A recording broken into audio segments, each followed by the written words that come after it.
in the middle. I'm just in the middle. I'm just in the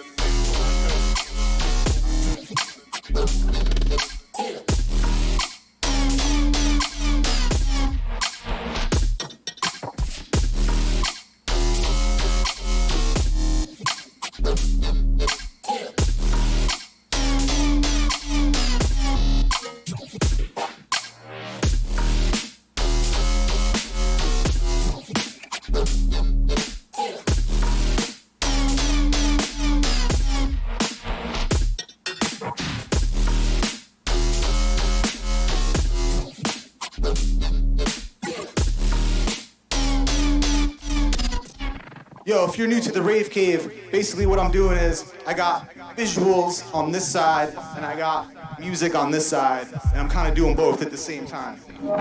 Let's keep getting it. Shout out to Uwan.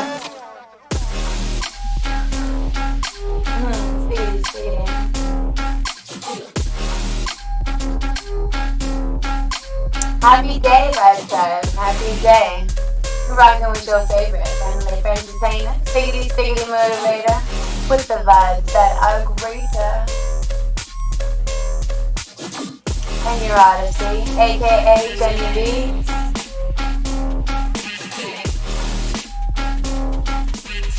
Let us start off the day reading some planetary energy, shall we?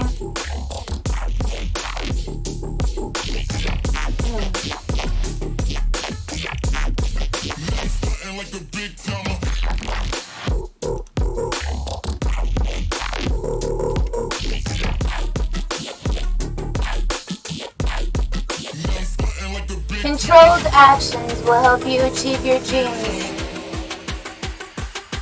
When Mars and Pisces conjoin, Saturn and Pisces today, as both malefic planets come together in harmony, you might feel better about your ambitions. Mars can encourage Saturn to keep going, while Saturn and Mars stick to the plan. With both of these planets working together, you should feel unstoppable as you work to bring your dreams to life. Stiggity.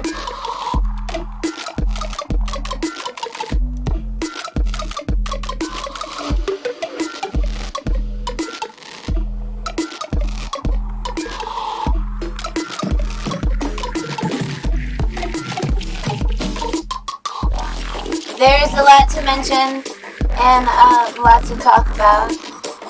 Now, mind you,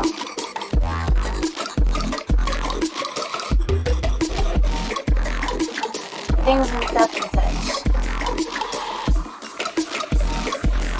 And the figadillin of things and stuff and such is something that I am going to be more stiggity. And whenever I mention stiggity, I'm mentioning a little bit of my life and understanding. Stories that I have yet to share with y'all, and I have yet to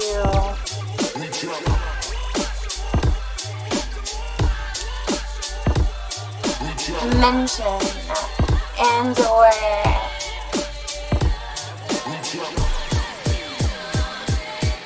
shed light on.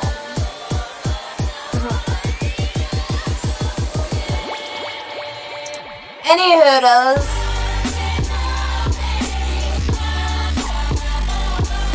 My name is In Your Odyssey, and we're going to start off the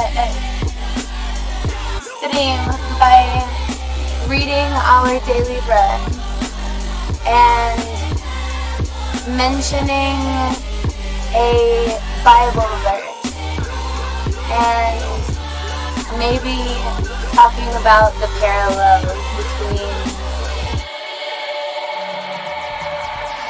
the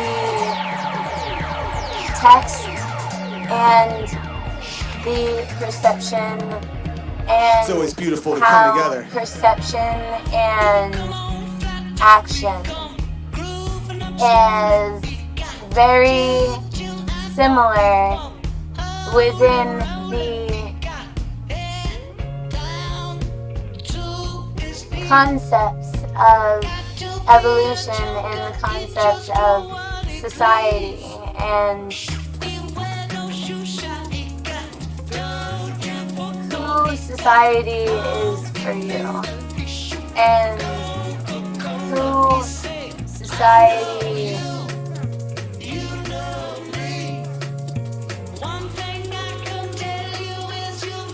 may be for you through initial interpretation, mind you, of spatial surroundings, of course, and dynamic upbringing, mind you, through the essence of society and through the essence of the genre and the niches of society that I find myself a star, you know, and or a shooting star of naturally immune in epic proportions from status quo, you know, being, you know, the voting system and how, you know, from the voting system to the notions of peace, love, and war in times of utter How we feeling out chaos, there? you know, I got a couple more songs and then mentioning, we're gonna be revealing the merch you know, drop for stories tonight. Let's of keep going. people within Congress, people within places of business and spaces of business and profession, you know, careers in which people may be passionate about, and the correlation between passions and entertainment, how entertainment has, you know, the Jones effect through certain essences of perception and being able to place your attention from the things that trigger you, or the people that may trigger you, or the people that, you know, bring out the best within you. And I speak from a place of a lot of movement. You know, I speak from a place of the movement being special within the essence of brainwave that we tune into and the frequency at which we live. Mind you, that obscurely we find ourselves at a point in history that we remain variable, and a variable within a community that needs this content. Now, mind you, so I was looking into my statistics, and I was noticing that you guys enjoy whenever I collaborate, and then even more from my understanding of how I best enjoy recording and sharing time with y'all and understanding and beginning to understand more. No, you guys really want this one. Here you go. The explanations and the natural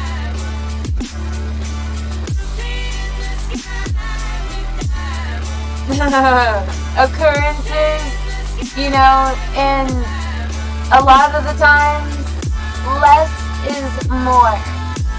And we're living in a community in a time that, you know, we have to balance ourselves between peace and love and war and, you know, our different perceptions of that and our different perceptions of how we can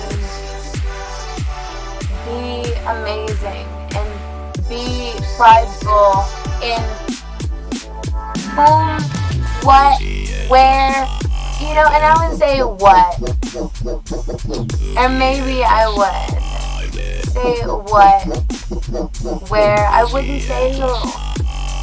You know, I would say from the standpoint of who. Because if I'm going to choose a first person space picture,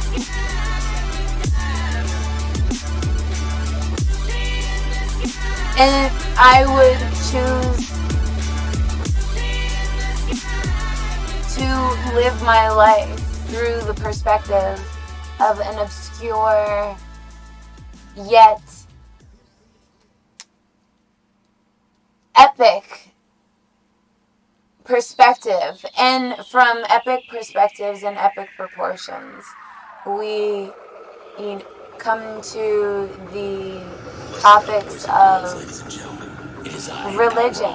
And I am happy to be a variable amongst the content within the community of YouTube, within the community of... Welcome to Now That's What I Call Rhythm Volume 5, presented by one of my favorite DJs, Soul Trotter. Your favorite friendly entertainer, stiggity motivator, the vibes that are greater. And to be a friendly entertainer does not necessarily mean that I am your friend, because I am your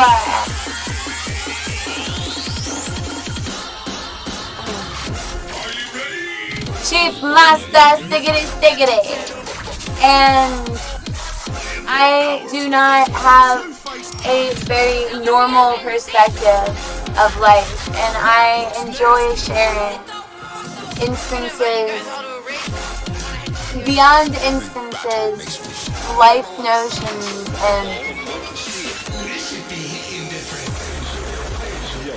the stories and balance and perspective from a multi-genre, multi-culture individual. And I understand that sometimes society enjoys to not view certain viewpoints of my personality and talent and natural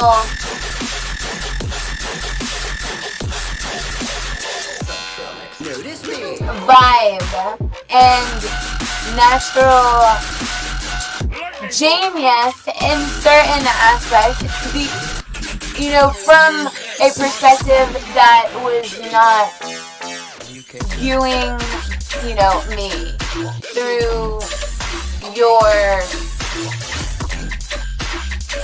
possible certain. And whenever I mention possible certain, I'm toying with myself a bit. Just because things and stuff and such. And not necessarily realizing how we, being myself, would create the world to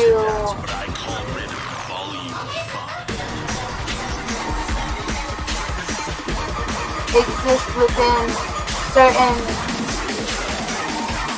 certainty. You know, we are in a culture of identity, and you know, we have where we had the conversation in school about the birds and the bees.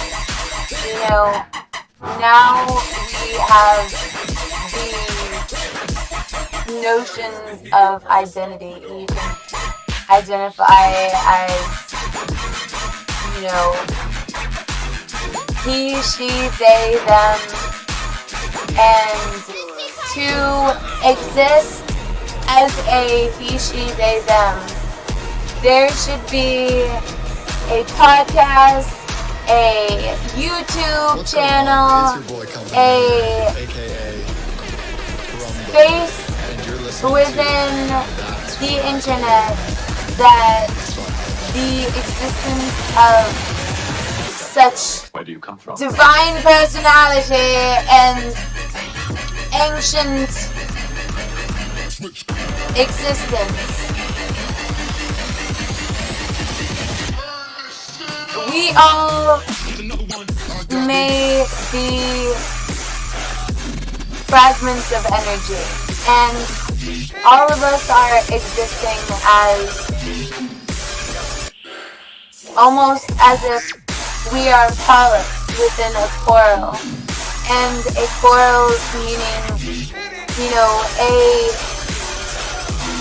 collective consciousness, a grid of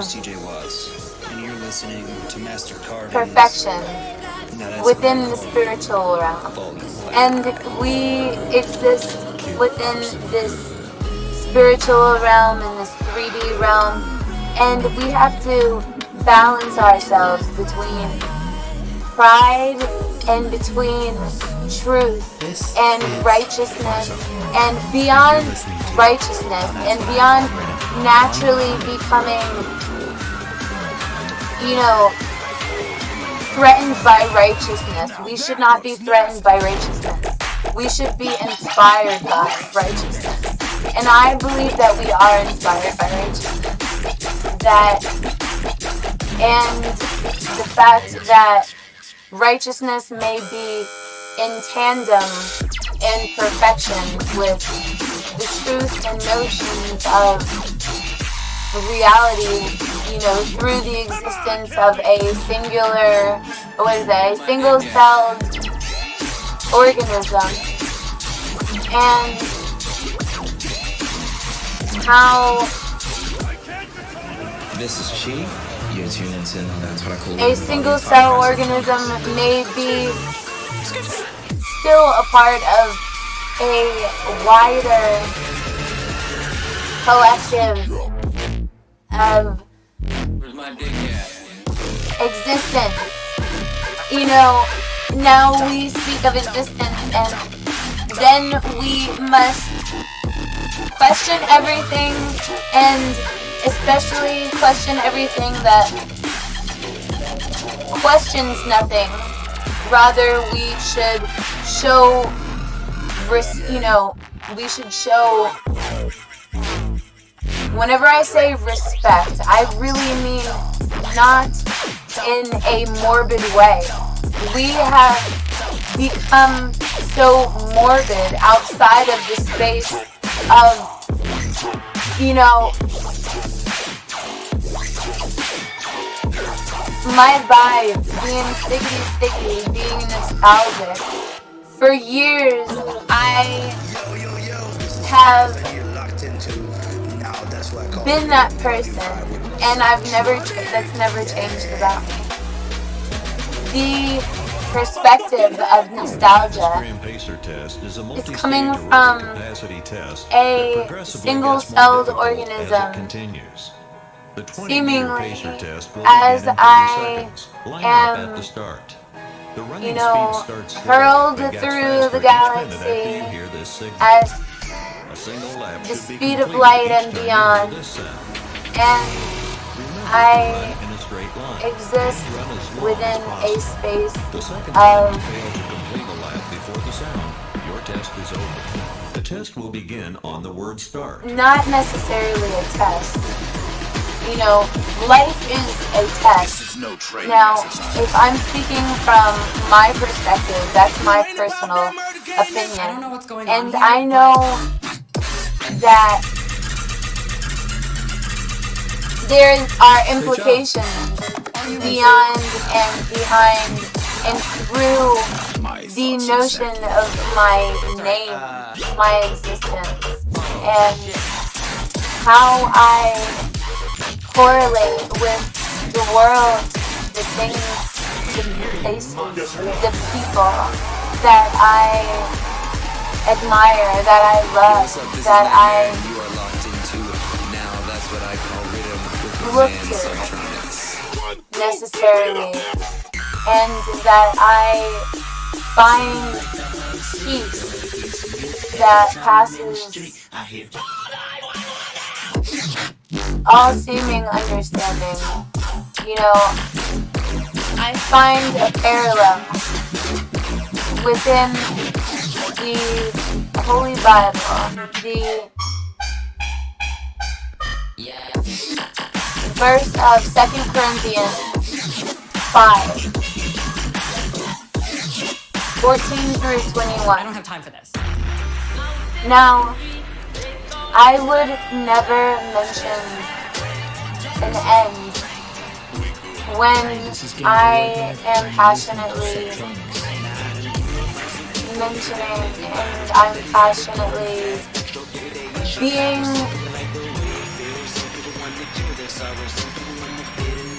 the same inspiration, power, understanding, passion.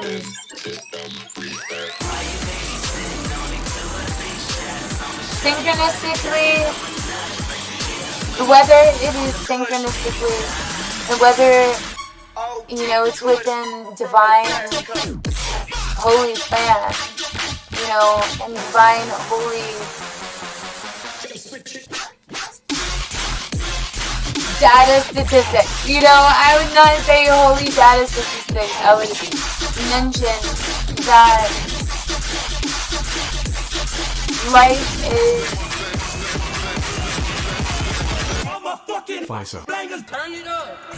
amazing, and life has been created through the perspective and existence of individuals and the things that they have said, the ways that they have been, the people that they have interacted with, the thought exchanges that they have had within ideas, notions, within a starful class, and I am that shooting star, I am that one in a million, billion, trillion, bazillion, and I have shared a perspective from this space of mine, and for years I have evolved society, I have devolved society, I have created greatness, I have created debauchery, I have created a generation actually really cool. of progressive, and individuals I would, care to note. Within noting, in noting myself and not, allowing the implications of my existence that may have been the truth behind wars, and things and stuff and such. I would care to, and not care to, I would be within a therapically sound mind to mention who I am within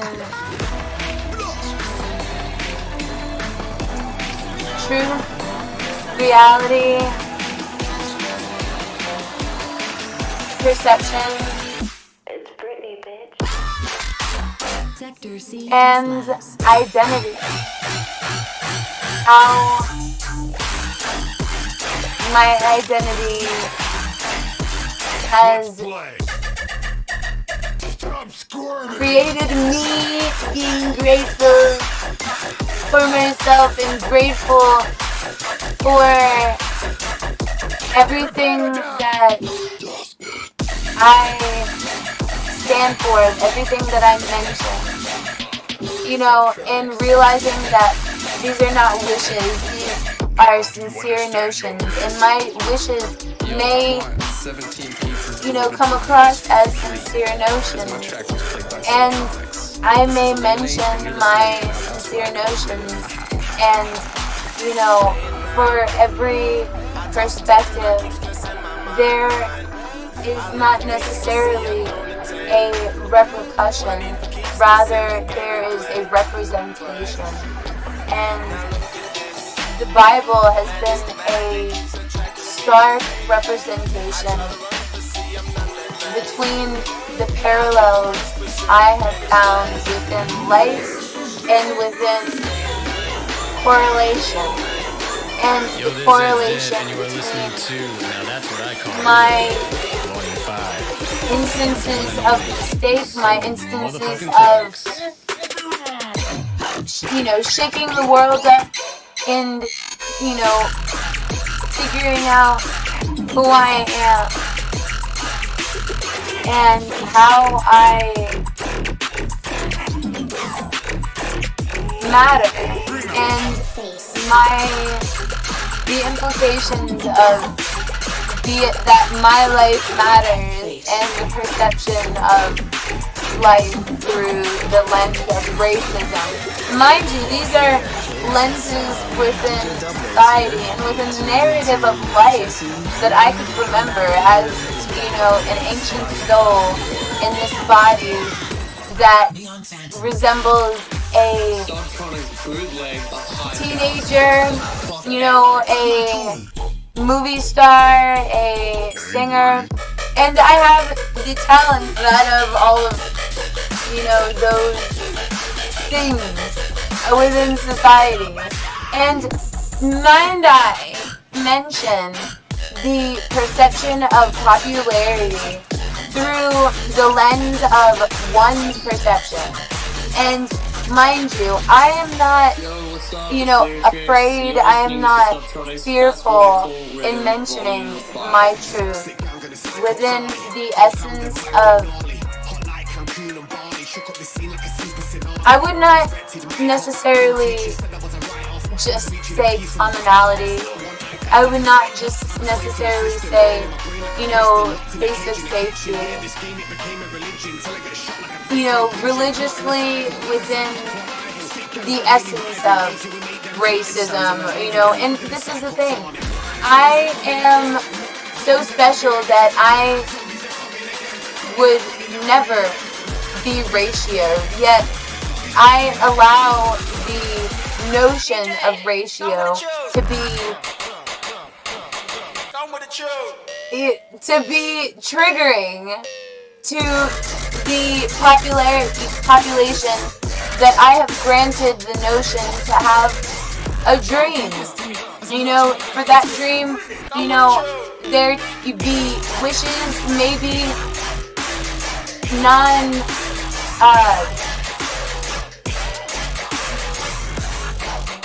wishes, and not just wishes, notions. Not just notions.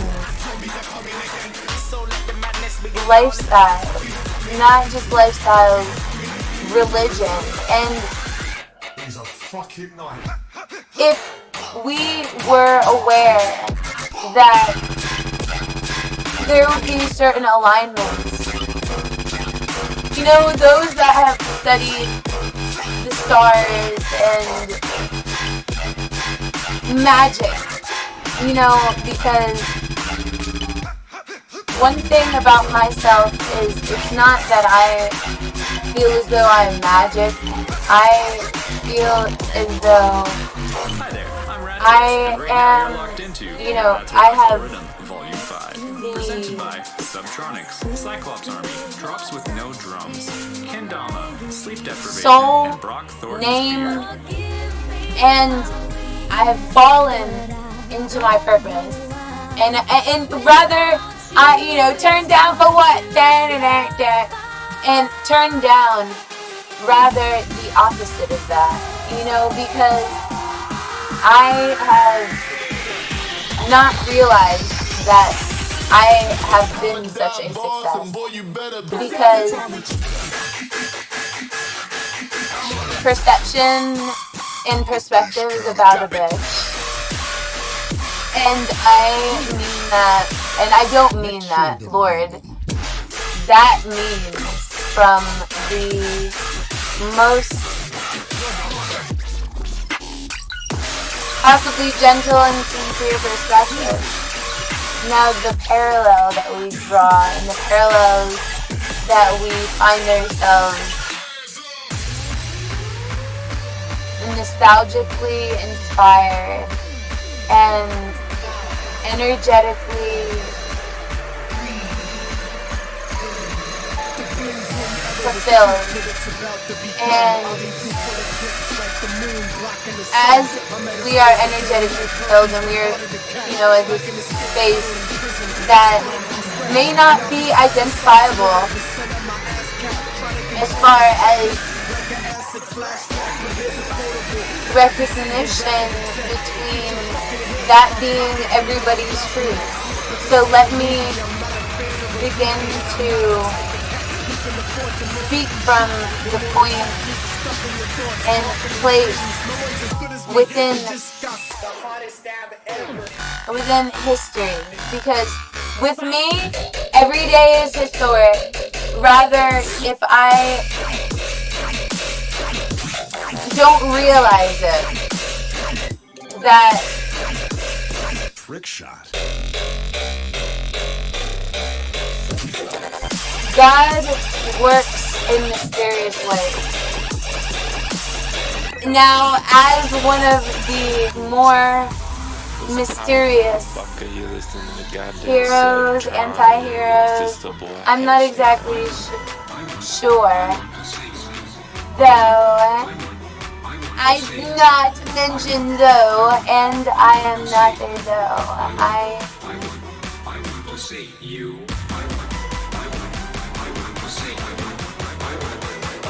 If I were to find myself, I would find myself in my happy safe space, within my mind and within actuality, and being a living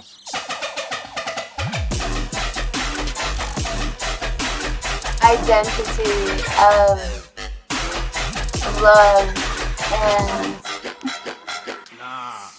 the more obscure opposite perspective of love, war, chaos. The balance between perspective and lived reality, and the strange secrets that we in life find ourselves at this point of divine interaction, divine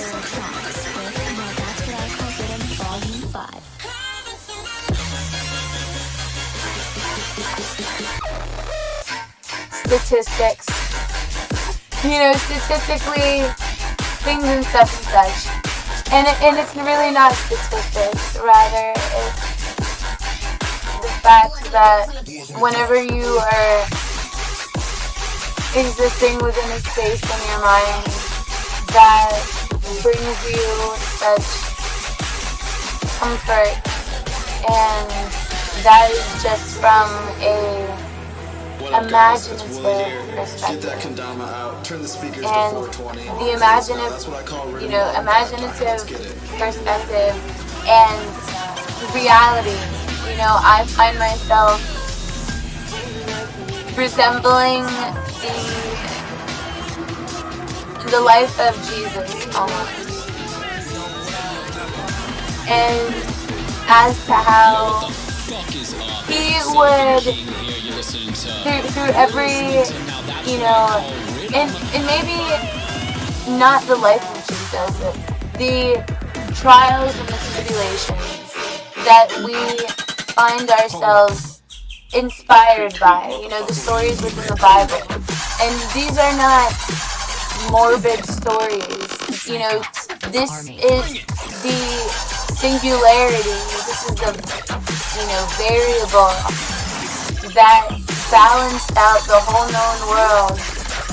And we find ourselves closely identifying our story and my story, as similar from, as we notice in 2 Corinthians 5, to see what great love the Father has lavished on us, is mentioned in 1 John 3:1. And within our daily bread and within our new tradition, within recording, as to mention honest sincerities that can be shared as honest sincerities and maybe even understood widely through a divine truth that we find ourselves at, and to exist in such time, to witness 2 total solar eclipses within one lifetime is not even rare. It is almost guided. And sometimes, whenever society falls into, a state of communication and rendering communication viewed differently through the lenses of certainties in society, a certainty, would be identified through identity. Even I'm not who I once was. I'm a new person. These simple words from my son, spoken to the students at a school,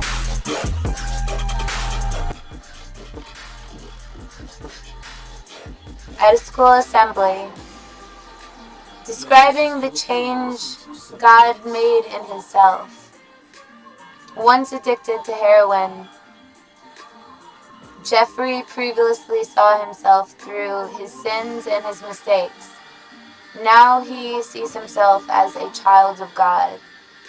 Now, we should not be identified through our mistakes.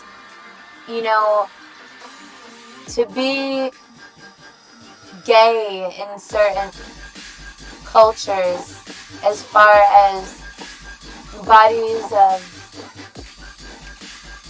the balance between truth and understanding. The Bible encourages us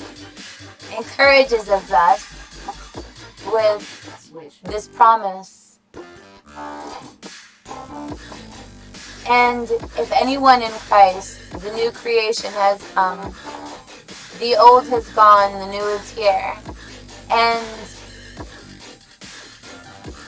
to realize that we sometimes may exist within a time in history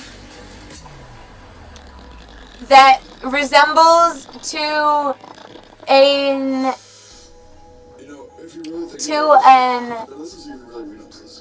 unspeakable, not even unspeakable, is most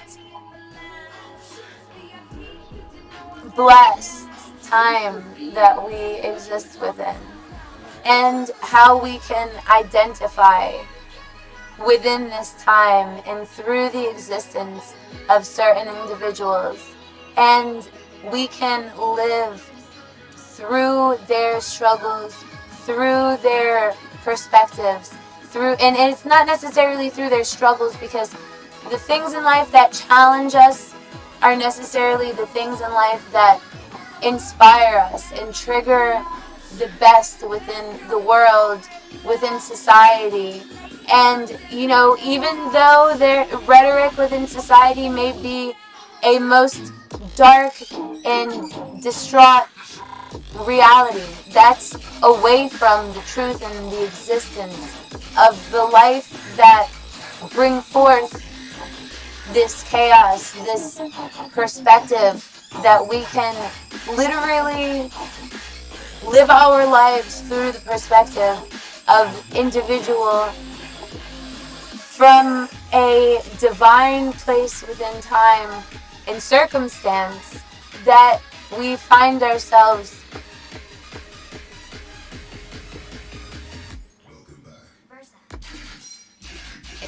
within the perfect divine timing and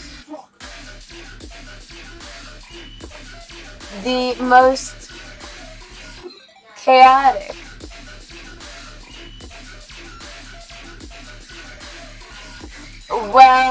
I would say the most chaotic and as far as understanding, as far as actuality.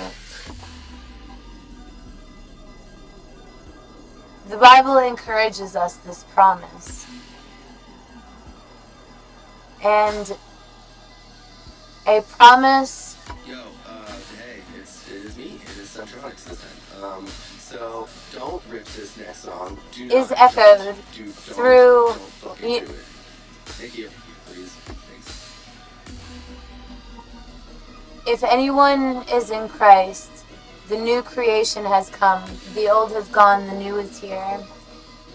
No matter who we've been or what we've done in our past, when we trust Jesus, our salvation, and we receive,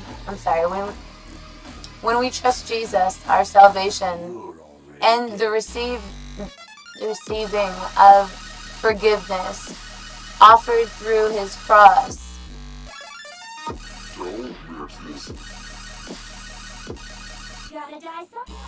we become someone new. Since the Garden of Eden, the guilt of himself through Christ, not counting our sins against us, his dearly loved children.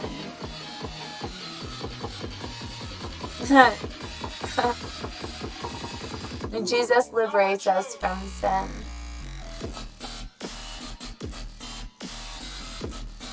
And its dominating power, and restores us into a new relationship with God. where we're free to no longer live life for ourselves.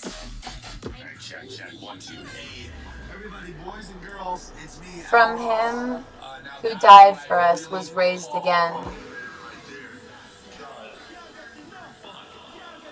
On this New Year's Day, let's remember that his transforming love compels us to live.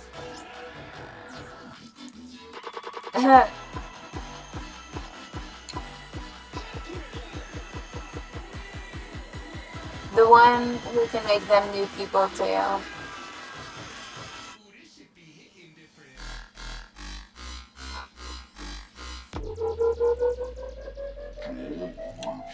What does it mean to you that the new beginning, that a new beginning is possible with God?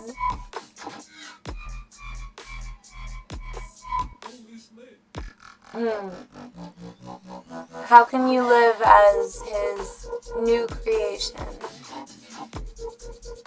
I would imagine that is love, and that is in mentioning how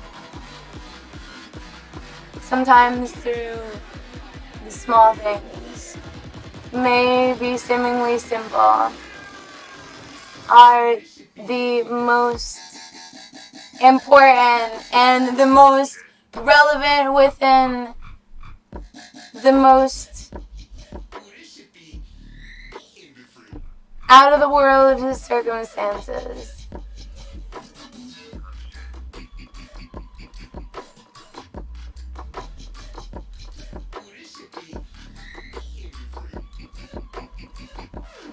Things and stuff and such. I have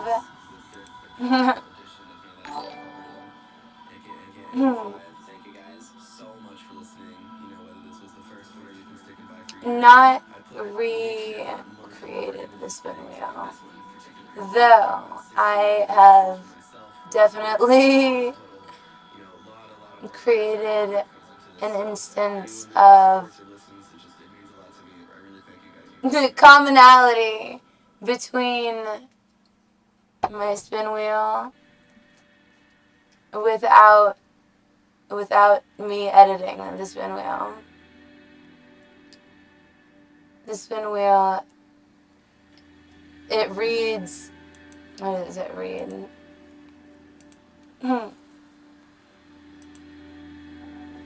Pizza, burger, tacos, fries, pasta, hot dogs, fried chicken. So I was thinking of creating a task for everything that I land on. So if I were to land on burger, I would read something that had to do with the Bible. If I landed on taco, I would sing a song.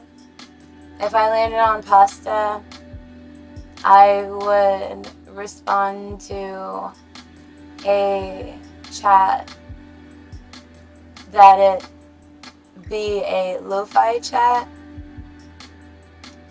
or a stream chat. Hot dogs would be me randomizing the experience of one-on-one time as we vibe. Fried chicken would be me playing a game and reading a chat. Now, rather the chat be off screen. So there can be a sense of independence, I suppose. Stiggity. So for pizza, there is a pizza game that I have yet to play. And there are more games seemingly related to there's a pizza game, there's a pancake game, the word game. Now, if it landed on fries, I would review and possibly roast a stream and their chat. Now, for fried chicken, I was thinking playing a game and roasting the lo-fi chat. Maybe have the lo-fi chat playing muted on my phone in the background.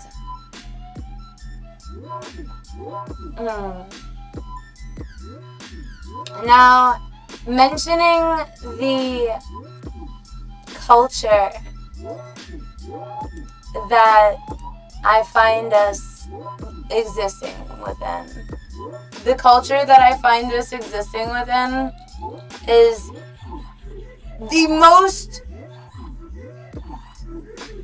seemingly dependent on stiggity vibes. And,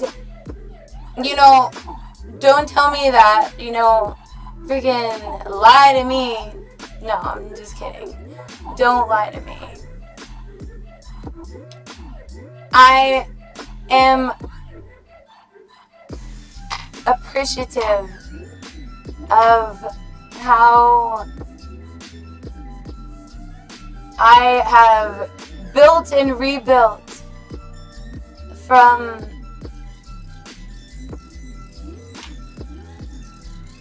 a rare space in the world, online and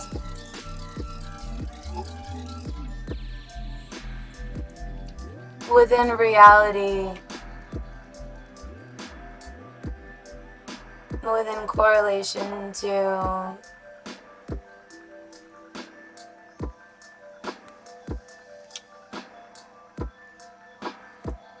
it be other similar variables. In life, they say that you attract to at the essence, souls that are the same as, has the same resonance, not residence. Because, mind you, there has never been another person that I could say that was similar to me.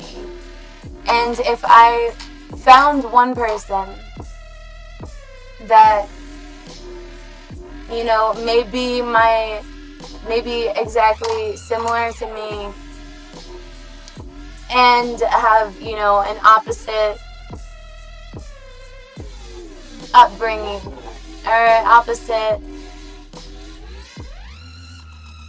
lifestyle, yet the same through, we find ourselves, ping-ponging off of each other's vibes. And I feel as though that is how life has been. And maybe that be it from a perspective recognizing singularities and variables and how important those singularities are within the structure of society, within the best of society, because it's not what we have in life, it's who we have in life.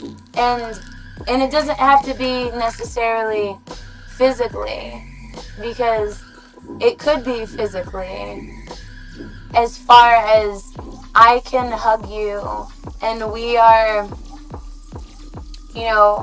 spending time, under the same roof, within the same space, within the same truths, within the same realities, and within the, rather at first it be through the perspective of, a hole in the wall, and recognizing so much more about life from the needle in the haystack, as it were. If we were to placate off the saying, that saying, you don't know me from a hole in the wall, and how the saying and the reality and the romance of shared time, beyond, the understanding that there are negative intentions, through my existence, not necessarily through the perspective of, in some instances, allowing it to appear as though the voting system is the system at which the world is ran. Now, that is a catch-22, because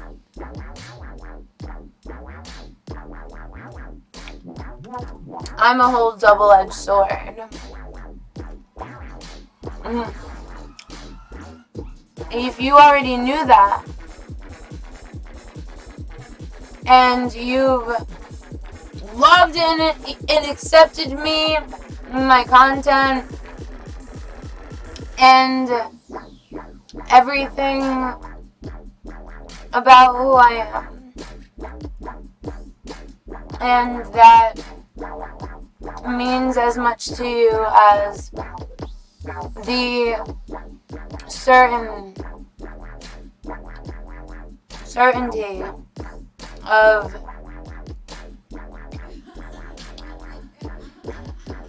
ensured existence, ensured safety through the choices and actions, be it regardless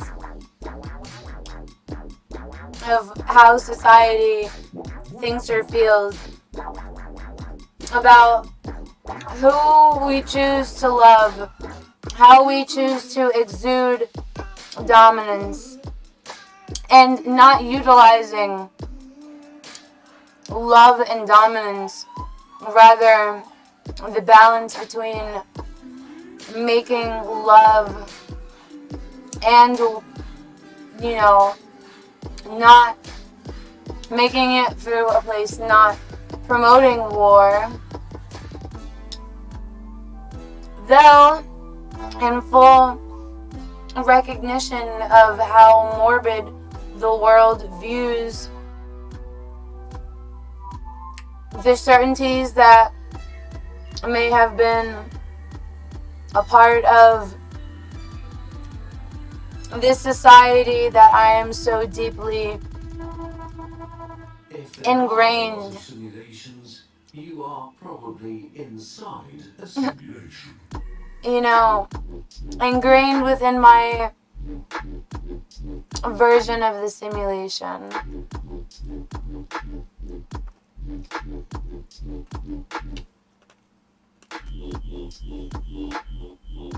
And understanding how morbid, as far as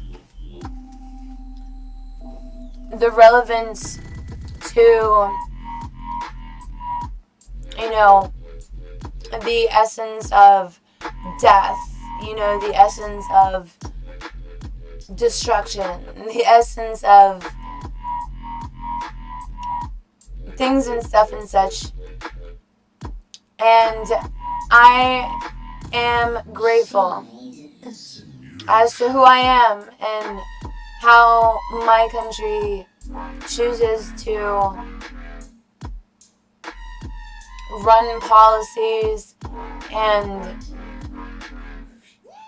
that be it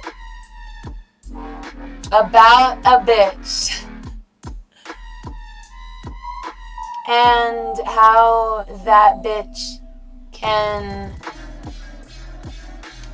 find the equal opposite bitch face individuals that naturally find ourselves vibing and agreeing within the most sincerest of notions. First off and foremost, within two perceptions, be it the yin and yang and the balance between innocence and purity and evil, that be it, morbid perspectives that, individuals may live their life through the existence of these certainties. And, the unspoken gratitude and deep love that could be sensed through the portal of a, camera. How that, interconnects with the web and the essence of things and stuff and such. I understand that,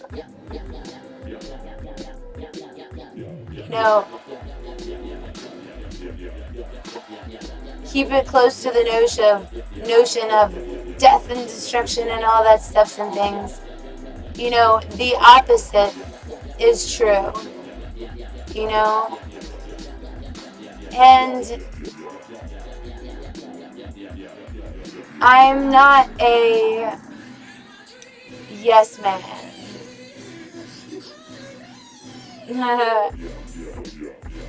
Though.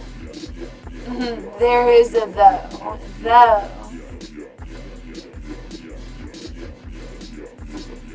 Through my existence and notions, I'm not enslaved by my influence and, by the influence at which works through my streams, through me, and through the things that I have to say. To read your horoscope, I would have to shuffle up the deck and read some energy, draw in some energy.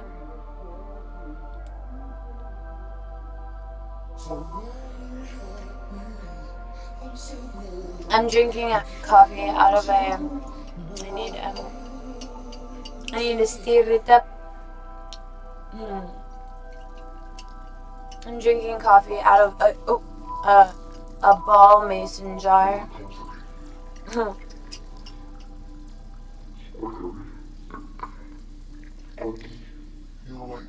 Ball mason jar.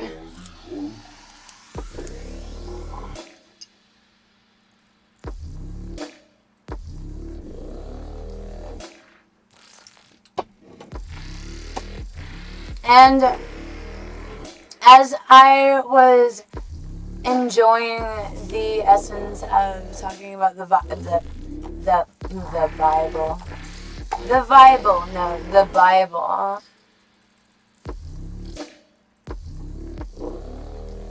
I wanted to mention the parallels between the now and the New Testament. Now, there has been so many parallels drawn from Revelations that's in the New Testament. If you were to start from the beginning of the New Testament and to read Matthew, and how within Matthew it speaks of the closeness between humbling yourself, within the privacy of your home, within this, it may say, it might have said something like that, or something similar to the safety of your closet. So something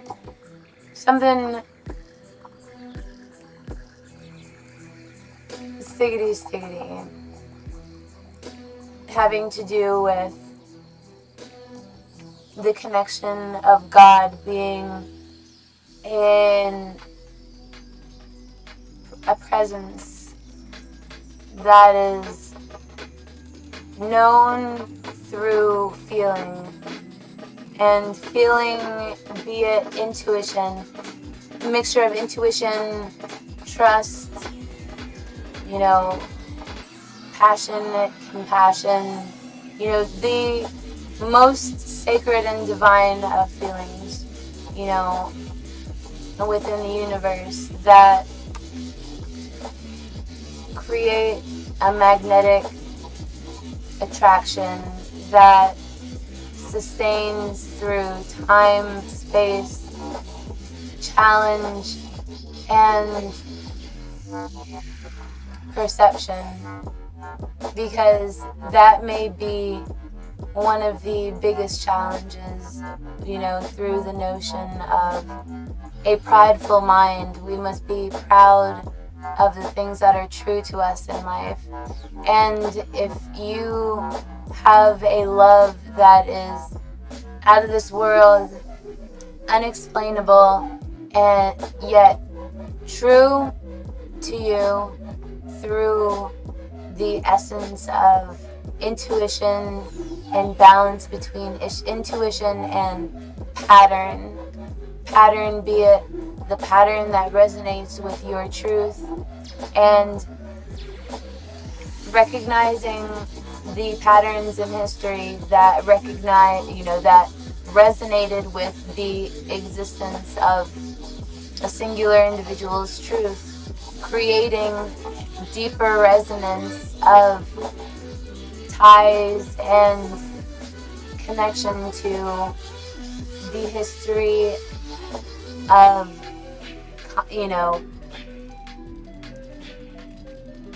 having relativity to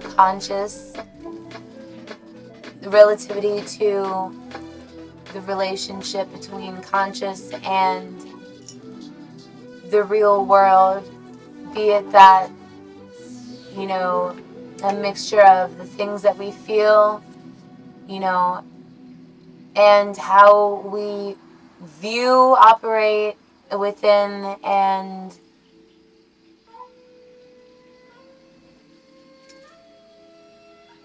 that we provide within life, that we must be aware of the things that we provide within life, because it may be as simple as your opinion, that may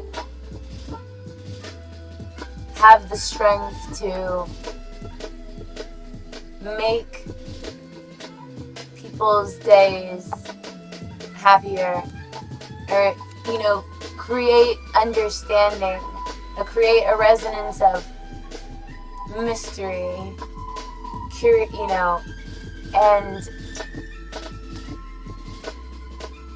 because in life we often want to show our best side, and our best side is our truest side within all actuality.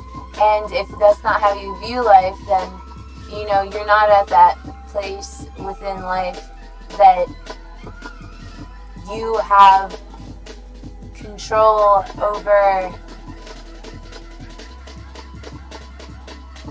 everything that you have control over. Realizing that it is an act of imagination, and where our act of imagination lines up with our actions and our will to identify, and be of a therapeutically sound mind to identify as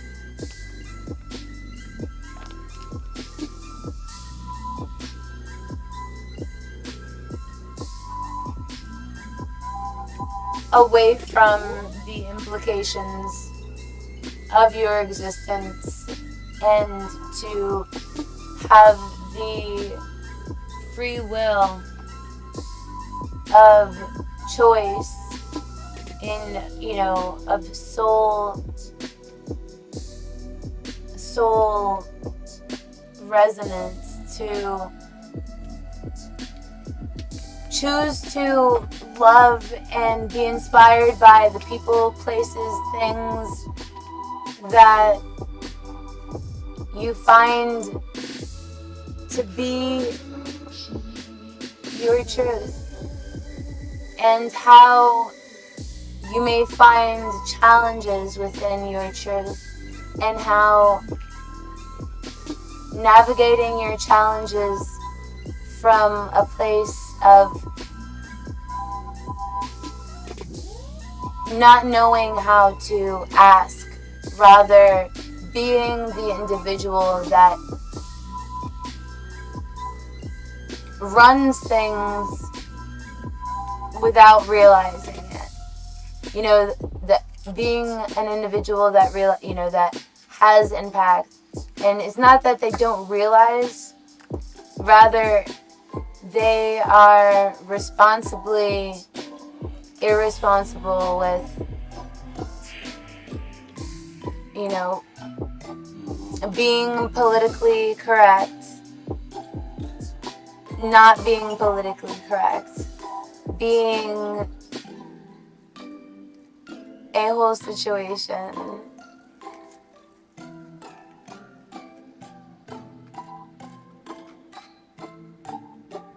Before Jesus heals the sick, as mentioned in Matthew, he had mentioned the escape to Egypt, and the place within Matthew where John prepares the way.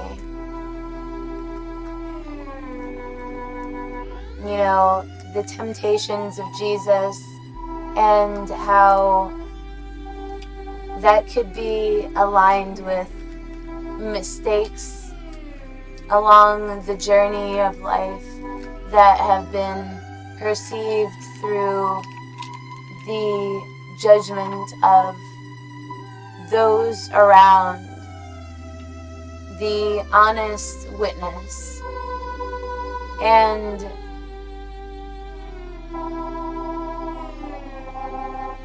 it mentions within the temptations of Jesus that he will command his angels concerning you, and they will lift you up in their hands, so that you will not strike your foot against a stone. And this is before Jesus went through Galilee, teaching in the synagogues, preaching the good news of the kingdom, and healing every disease and sickness amongst the people. You know, news about him had spread all over the world. People had brought to him, you know, people that were brought to him had various diseases and sicknesses, and they were healed through Jesus and through his teachings. And blessed are you when people insult you, persecute you, and falsely say all kind of evil against you because of me. Rejoice and be glad. Be great because great is your reward in heaven. For the same way they persecuted the prophets who were before you. Now, mind you, to persecute does not necessarily mean to force judgment. Rather, because that is not within the essence of the Bible, mentioning salt and light. Because within the story of Sodom and Gomorrah, it was stated to not look back, or else you were to, your soul would be to turn to a pillar of salt. And there's that saying, oh, don't be salty, don't be salty. That is through a certain perspective, I would imagine. Essentially correlating from a reference that was written and documented and published 2,000 plus years ago. It mentions that you are the salt of the earth. But if the salt loses its saltiness, how can it be made salty? How can it be made salty again? It is no longer good for anything except to be thrown out and trampled by men. Now, it mentions in the Bible to not throw your pearls upon swine for them to be trampled. Now, to be trampled necessarily through the essence of non-essential perspective, the opinion of the world and the truth of the balance between communication, between truth, between existence, and how one's existence may be similar to a existence that has been destined, as much so as being an heir to the throne, being your own essence and version of obscurity. And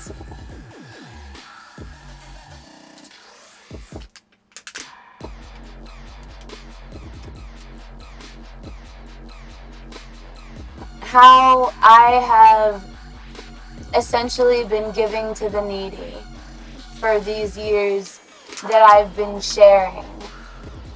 And speaking of the fulfillment of the law, speaking of murder, speaking of divorce and oaths,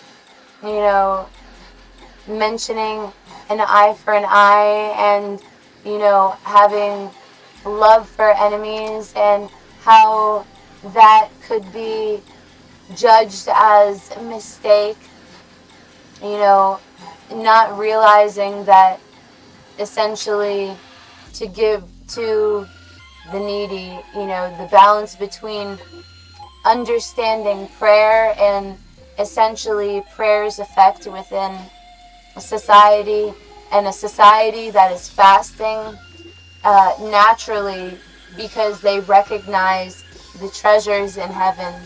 They recognize the variable, be it the treasure in heaven, and the worry and the lifestyle drawn to not worry through the judging of others, coexistence of others, as seen through the recognition of the narrow and the wide gate, and the tree and its fruit. And I find ourselves within the New Testament, and you can't necessarily read ahead to be able to predict the future. You must make a choice based on make choices based on your truth. And sometimes that is scary. It's a scary cost, essentially, to, the essence of identifying, in the part within Matthew that, and it's not the part, it's the place within Matthew where Jesus calms the storm, where he got into the boat and his disciples followed him without warning. The waves swept over the boat, but Jesus was sleeping, and the disciples went and woke him, saying, "Lord, save us! We're going to drown." He replied, "You of little faith, why are you so afraid?" Then he got up and rebuked the winds and the waves, and it was completely calm. And that's because Jesus healed these two men that were possessed by demons. And he heals a paralytic. He stopped into a boat. He crossed over, came to his own town. Some men brought a paralytic lying on a mat. When Jesus saw their faith, he said to the paralytic, "Take heart, son, your sins are forgiven." And how maybe in life choices were not necessarily made from a perspective of the Bible, though it may have been through a perspective of history that was not essentially bared through the existence of said individual, and maybe certain said individual, be it the interpretation from a religious standpoint. And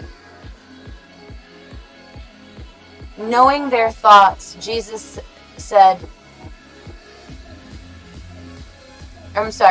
mentioned, "Why do you entertain evil thoughts in your hearts?" And it was through the people that he was mentioning which is easier to say your sins are forgiven or to say get up and walk. Now, to get up would be from a standpoint where your soul has essentially moved upwards and forward moving. Now, forward moving through the essence of inspired notion that you may know that the Son of Man has authority on earth to forgive sins.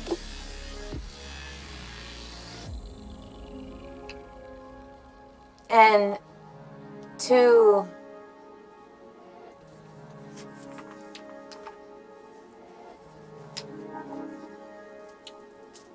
get up, essentially, to get up, to get through up, to get from an upward standpoint, to take your mat and go home. The man got up and went home. When the crowd saw this, they were filled with awe. They praised God who had given such authority to men. Now the calling of Matthew. As Jesus went on from there, he saw a man named Matthew sitting at a tax collector's booth. "Follow me," he told him, and Matthew got up and followed him. While Jesus was having dinner at Matthew's house, many tax collectors and sinners came and ate with him and his disciples. And when the Pharisees saw this, they asked his disciples, Why does your teacher eat with tax collectors and sinners?" Hearing this, Jesus said,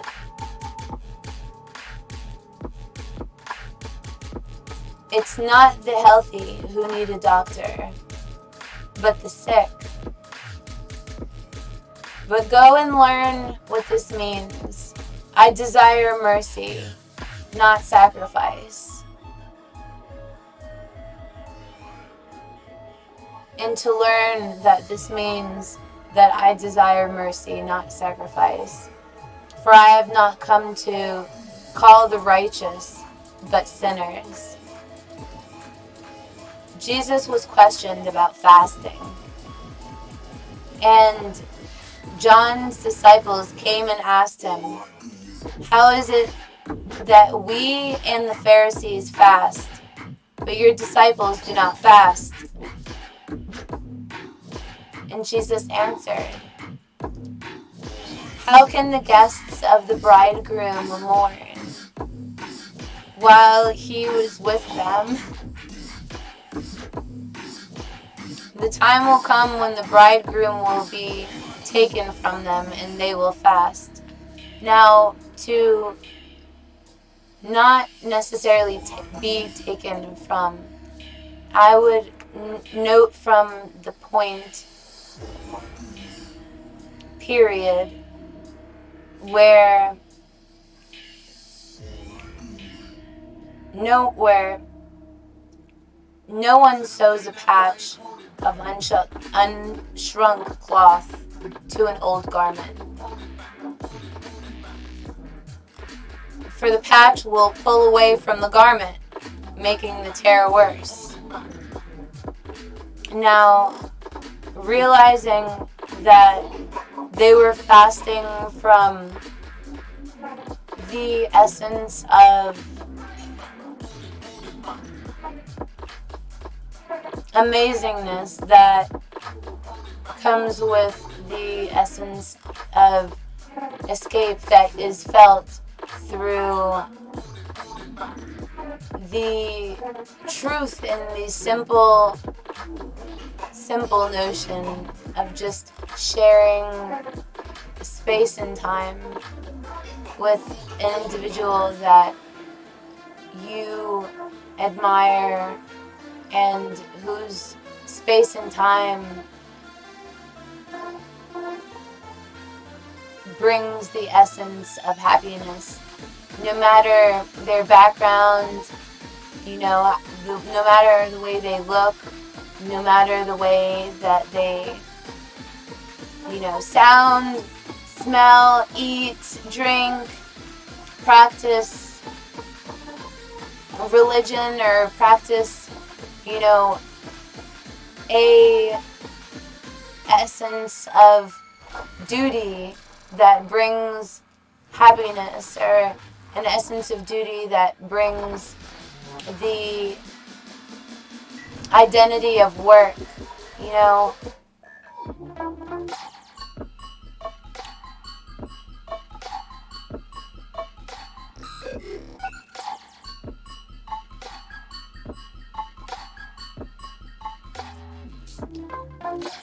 They pour new wine into new wineskins, and both are preserved. Because they mention where the time in Matthew where a ruler came and knelt before Jesus, and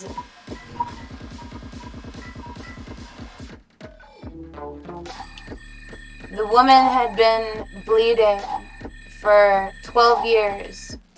Now, this could mean a spiritual wound, not necessarily that physically. That could be interpreted in many ways.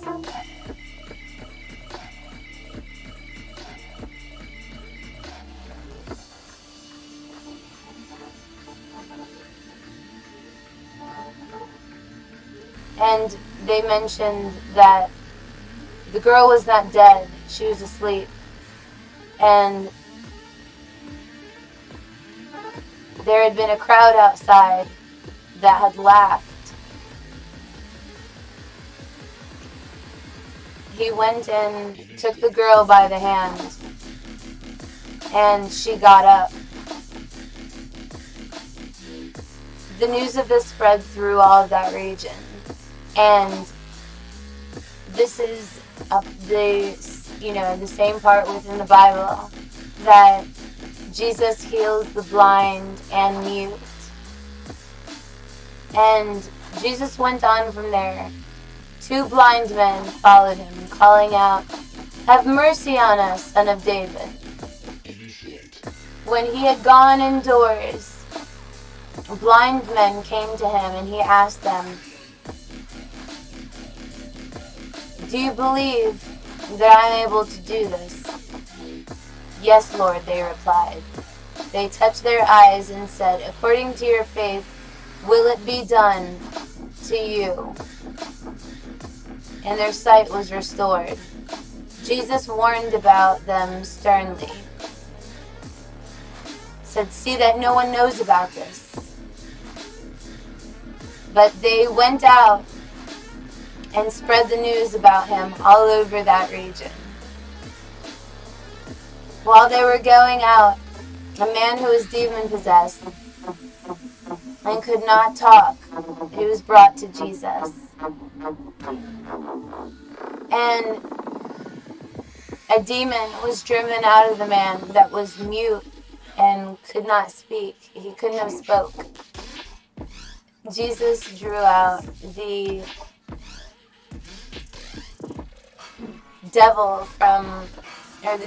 the demon from the possessed man. And whenever Jesus was teaching and noting that there were few workers,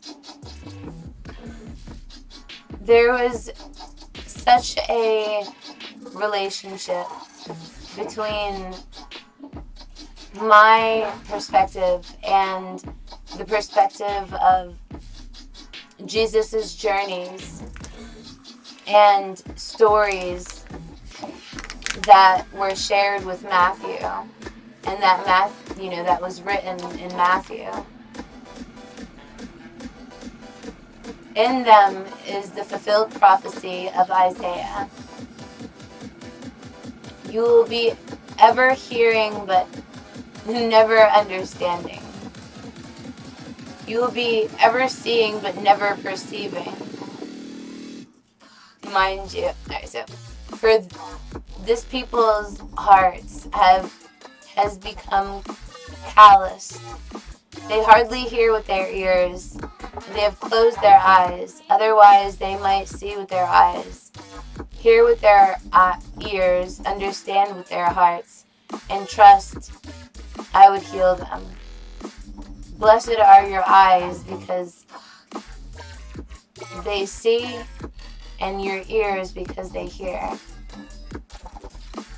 For I tell you the truth, and many prophets and righteous men long to see what you see, and did not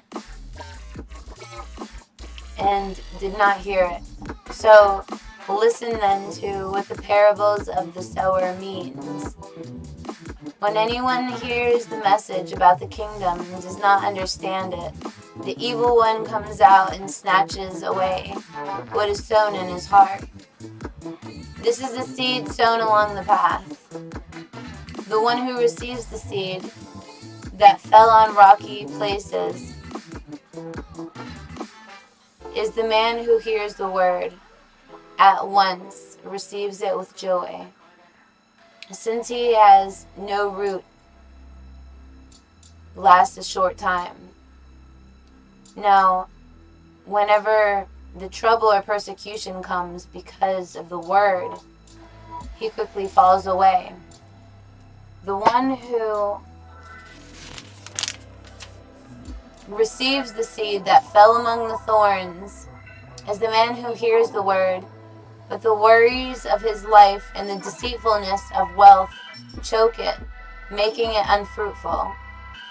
But the one who receives the seed that fell on good soil is the man who hears the word and understands it. He produces a crop yielding 100, 60, or 30 times what was sown. Jesus told them another parable. The kingdom of heaven is like a man who sowed good seed in his field. But while everyone was sleeping, his enemy came and sowed weeds amongst the wheat and went away.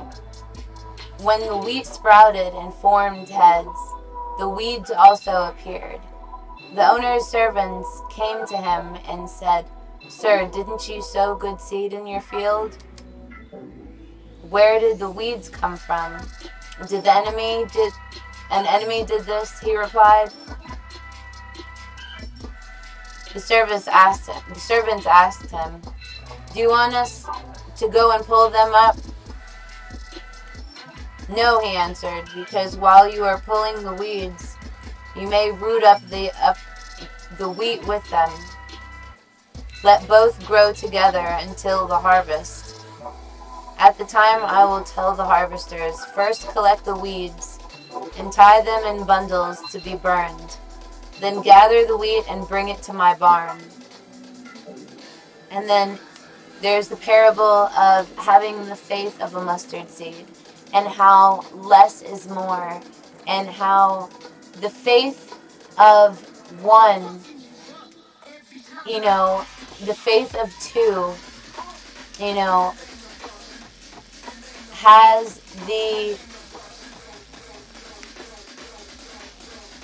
godly effect within the essence and truth of collective consciousness, within a lived understanding.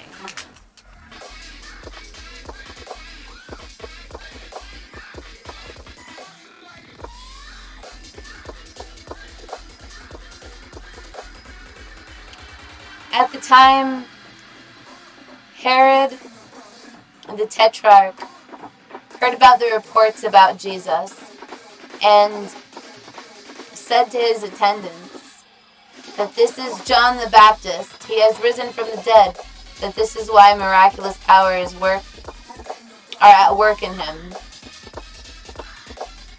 Now, Jesus had a singular perspective, and the effect of the perspective and the evolution as stated within the time that was mentioned, Jesus at first had knew of the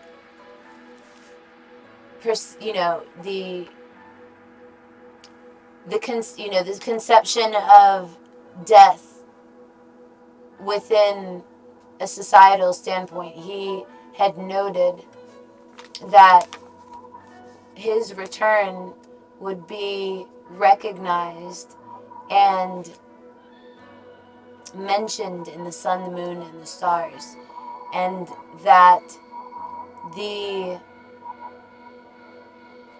Star of Bethlehem was a conjunction of stars and planets that were aligned perfectly to create the appearance of the Bethlehem star in the sky, and how this would be revealed within the times that the return of Jesus would be, and he would not die.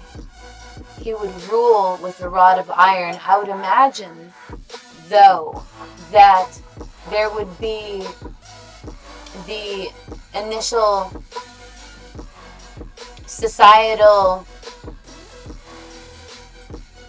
banter of, provocation to repeat history, and the parable of whenever Jesus feeds the 5,000.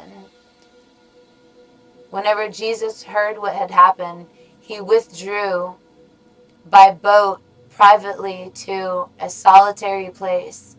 Hearing of this, the crowds followed him on foot from the towns.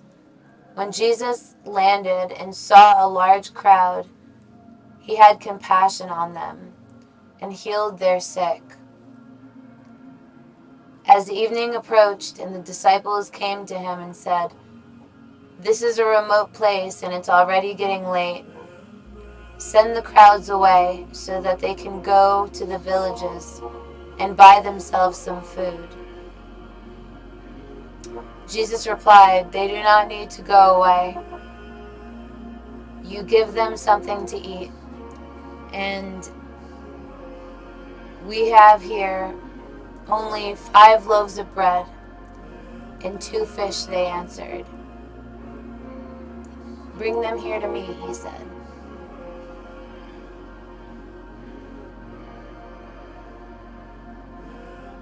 And as directed, the people to sit down in the grass, taking the 5 loaves and 2 fish, looking up to heaven, he gave thanks and broke the loaves.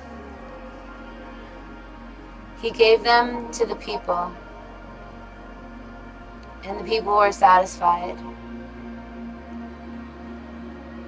And the disciples picked up 12 basketfuls of broken pieces that were left over.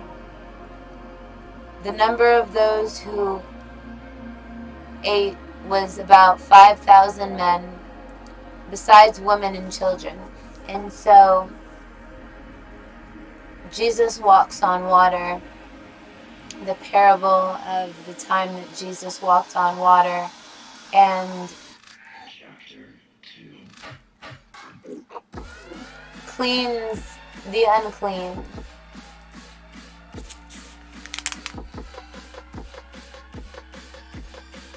And then Jesus feeds the 4,000. And there's a demand for a sign. And within Matthew, Jesus predicts his death. Now, that's from the perspective of the first time that he was documented and noticed within the existence of life, liberty, and justice and freedom for all that have been alive and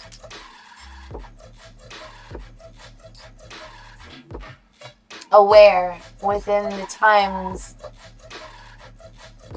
following that instance, and how that instance was never and would never be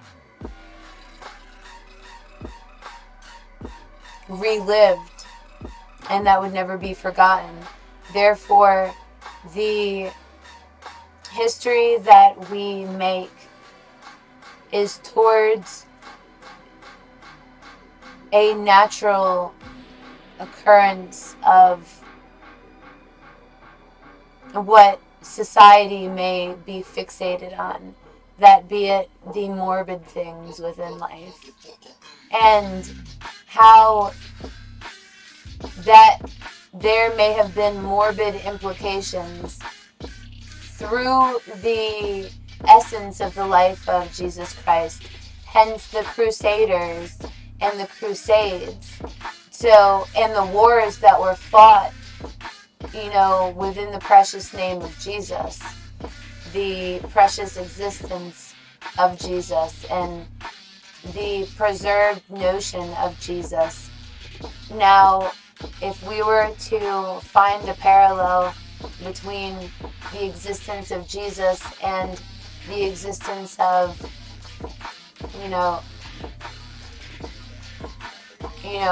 ancestors and things and stuff and such, we find that we are in the time of alignment that is divinely in time with stair-step evolution, meaning evolving the circumstances that were of the past. And as those circumstances are evolved, not being victim to the adherent notion of morbidity that is experienced as a symptom and result of the society that we live in. And I am blessed and highly favored to be of etherically sound mind, and in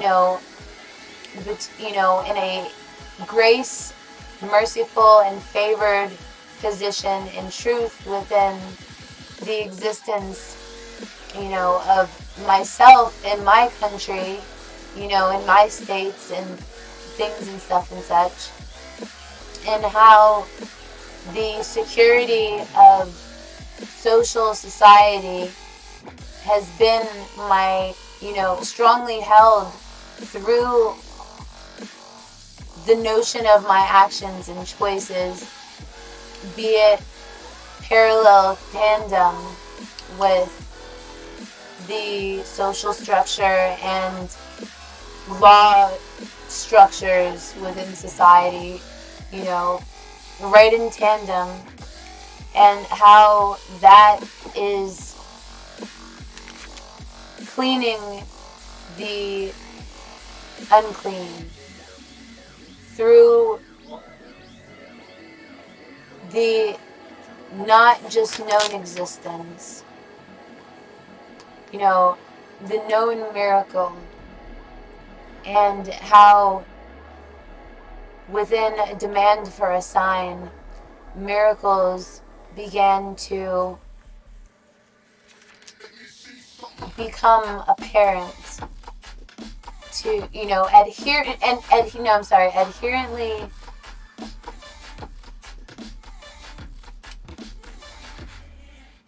synchronistic with the life of Christ. And it speaks of the transfiguration in Matthew. After 6 days, Jesus took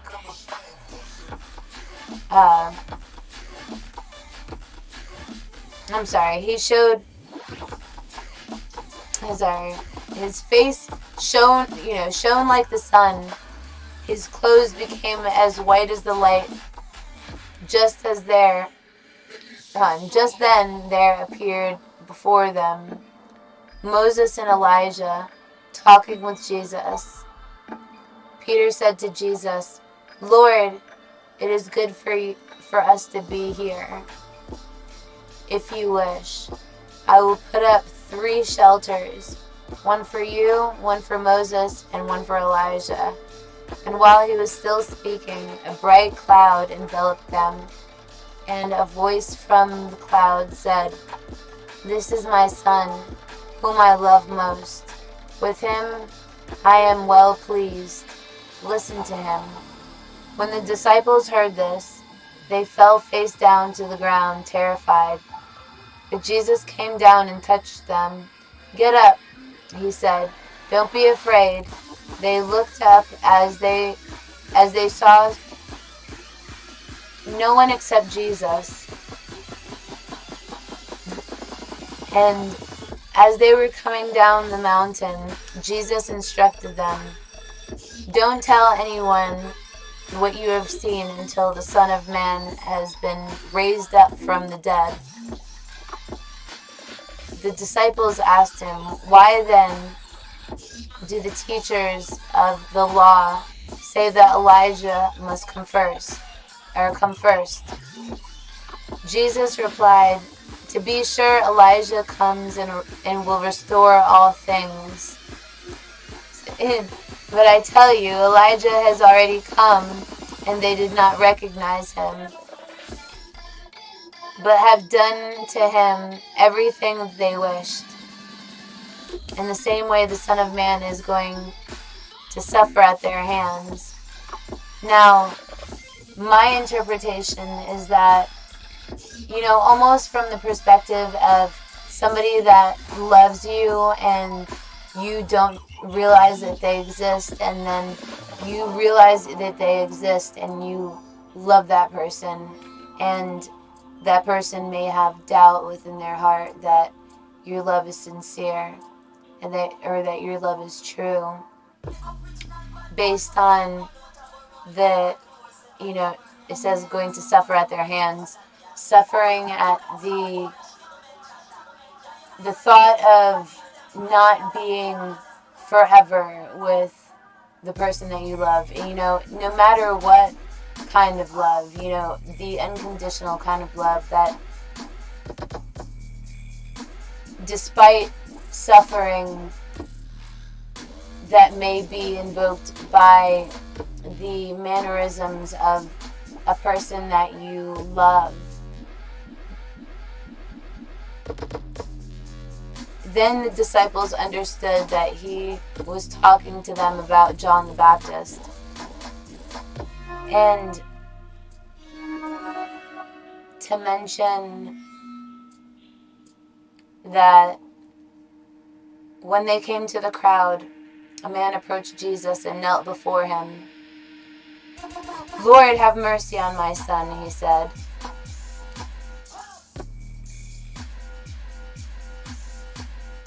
It mentioned that the boy had seizures and was suffering greatly, and often falls into fire or water. Brought to him, and it brought him to your disciples, and they could not heal him. Now that almost sounds like the instance that within my life I have found simple truths being the most divine and worth living for. truths that make life more worth living for. Forgive me. Because when they came together in Galilee,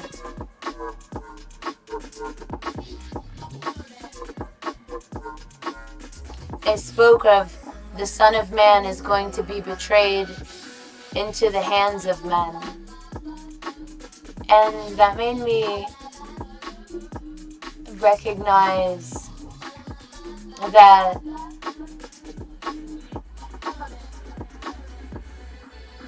even so, the disciples were filled with grief through it could have been, now to guess, it could have been a mistake. It could have been a lapse in perception. It could have been all of that, and, a lapse in judgment, or a double lapse in judgment that,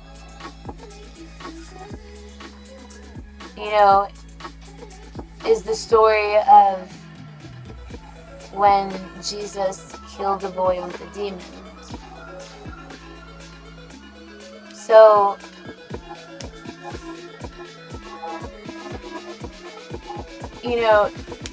the demand for the sign and the parable of the lost sheep is do not look down on one of these little ones, for I tell you that their angels in heaven always see the face of my Father in heaven. What do you think? If a man owns 100 sheep and one of them wanders away, he will not leave the 99 on the hill and go look for the one that wandered off? ? And he finds it. I tell you the truth, he is happier about that one sheep than the 99.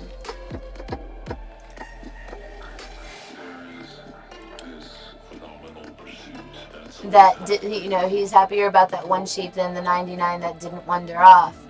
The same way that the Father in heaven is not willing that any of these little ones should be lost.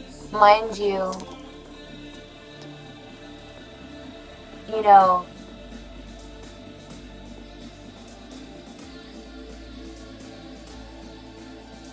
these parallels are within divine understanding. And whether there's a marriage, a misunderstanding, a divorce, that does not mean, implications are required as society, as the 99 may expect or perceive to be, even a choice or notion within society, not having any regard for the righteous. It speaks of how the fig tree withers and how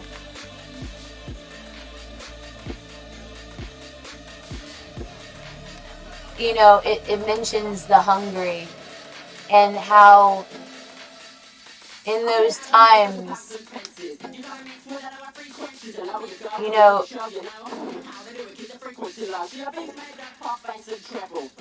Jesus recognized and spoke towards symbols.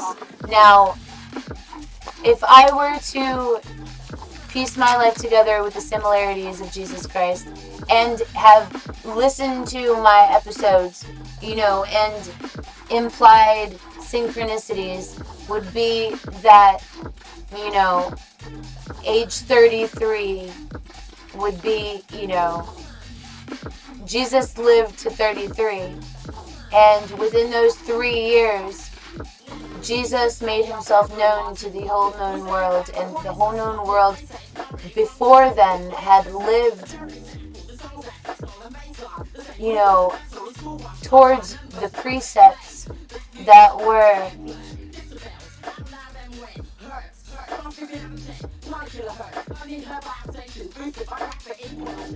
figured out. Now, mind you, I know that I'm going to live beyond 33. You know, I know that I'm going to live a prosperous and stiggity life, and I have to realize that I already am living a prosperous and stiggity life, because, you know, I question and then I don't question, you know, what is the meaning of life? And, you know, I realize that the answer is simple, and that the answer is going to vary, you know, for each of us. And if you are of the etherically sound mind similar to mine, of existence being not necessarily identified through look, rather through the totality of identifiability, you know, identity, identifiability, and the greatness, that the essence of greatness is perseverance, and to preserve the essence of profound notion would be to mention divine love and to mention divine truth, that be it from a simple place and from a place that the world may perceive differently than shared through truth, notion, action, choice, and religion, be it that the people, places, and things that we are habitually loyal to and habitually choosing to share and stay within the essence of true love, within true compassion, within true generosity, within generosity, you know, towards the essence of learning. And that could be, you know, love could be painful spiritually, and that can be interpreted through many different ways within this collective consciousness. Now, to be that one is divine, because I am writing the essence of humanity every day, and without expecting humanity to respond any certain way towards me, especially recognizing the sport and the perception of unspoken religion that, you know, that of similar to the Freemasons.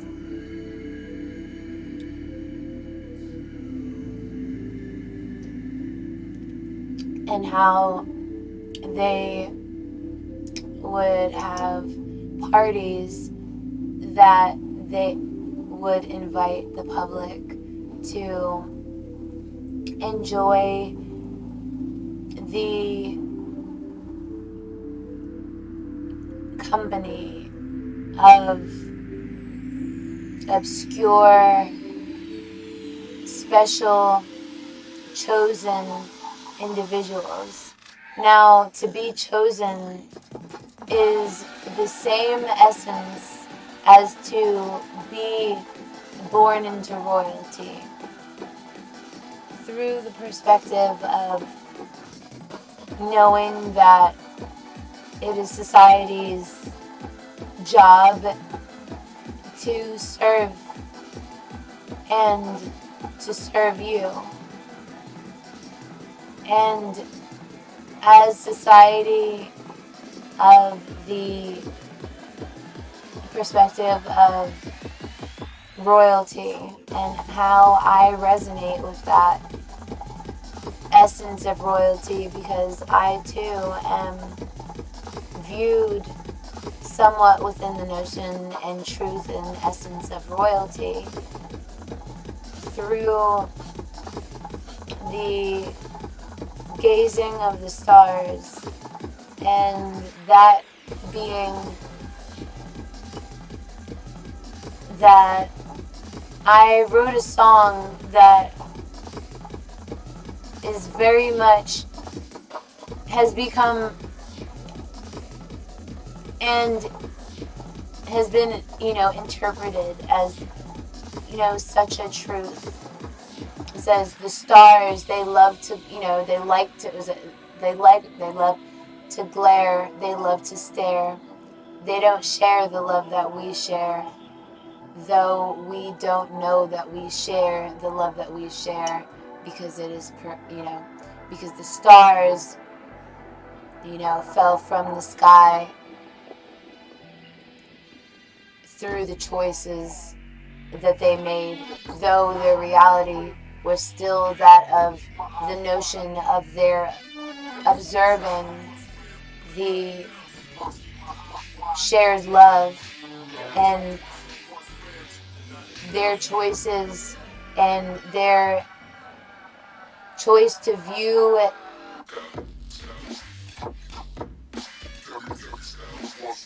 from a selfish viewpoint had them fall from the heavenly realms, had their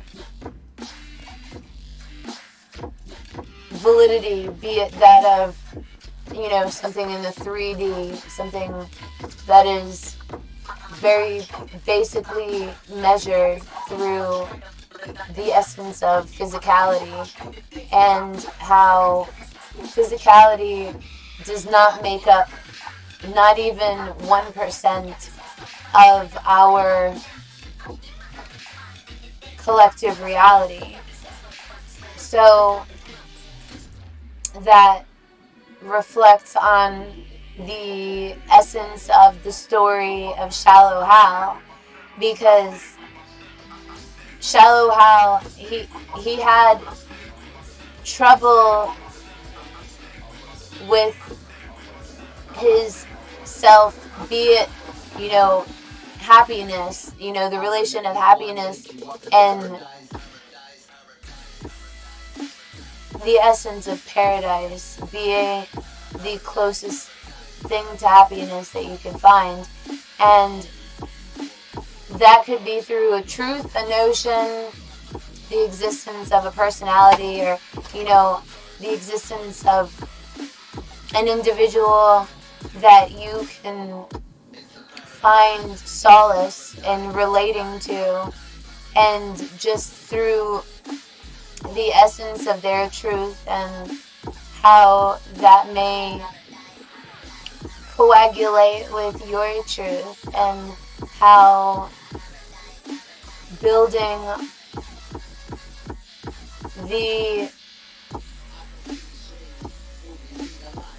through the essentials and building with the essentials and building that, be it the individuals that you need in your life and that you are learning to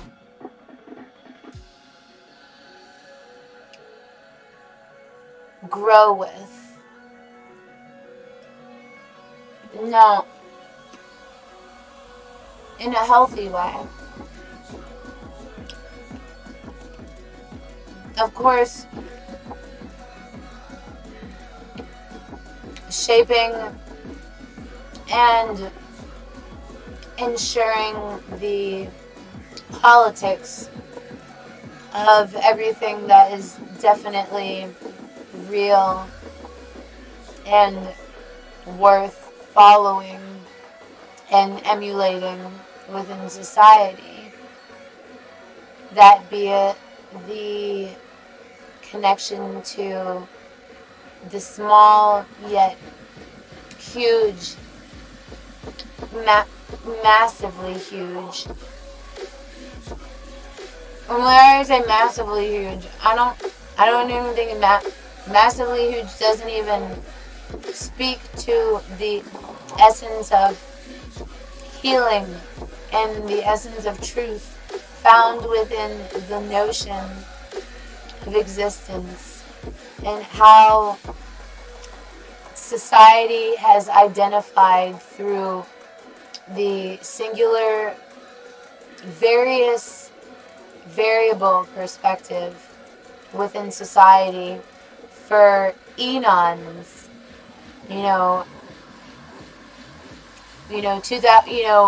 especially 2,000 years ago, back to the time of Jesus. Now, this is the time that there were celestial happenings within the sky, in the planets that have to do with the stars, the sun, the moon, and the sky, and how 2 eclipses, have been within totality. I just recently streamed outside during the most recent eclipse. I just want to speak on and mention these mysterious parallels and synchronicities that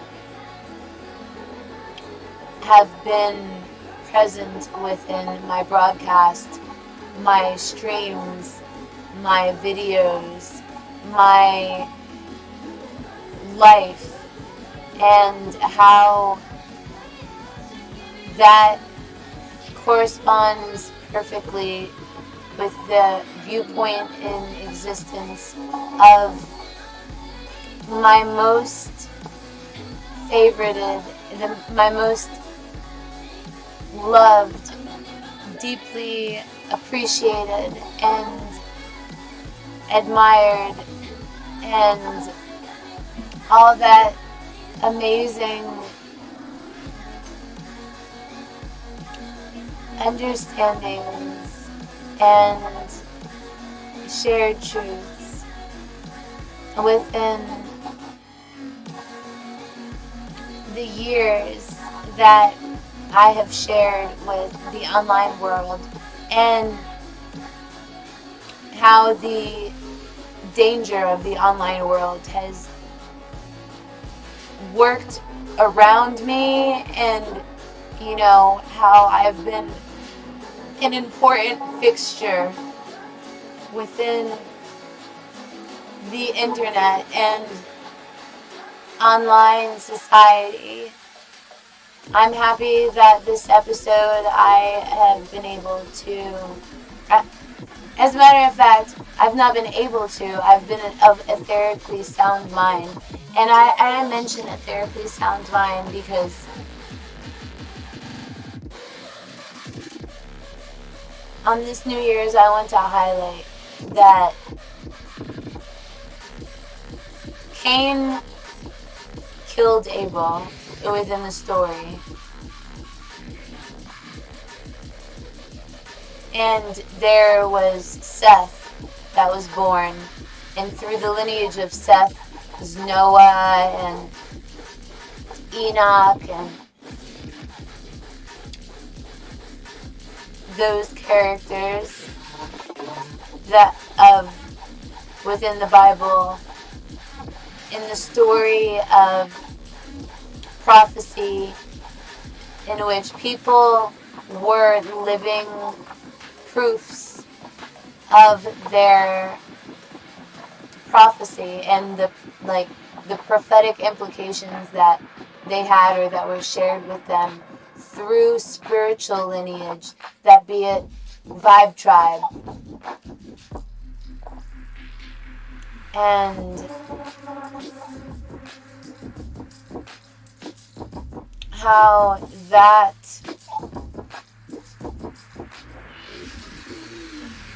is amazing and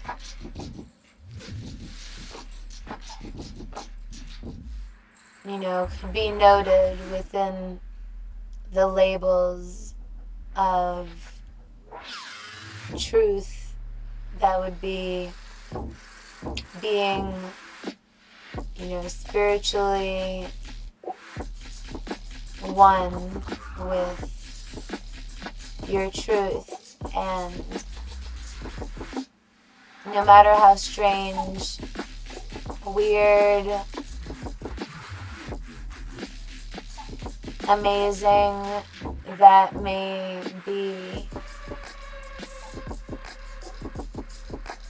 as far as simple understandings that are shared notions of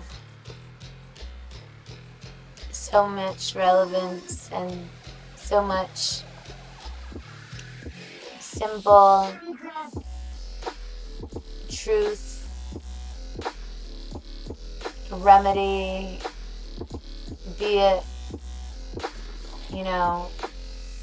to be the remedy, to be the problem is to be the remedy. And I know that I've caused a lot of problems, for the world and in the world. And I'm secured in that chaotic essence as, those that I keep close my heart to have the shared notion of the slogan for Disney World. It's a small world after all. And to recognize the one out of the 99, would be, the shared perspective of the one that is opposing the 99, and how whenever that one may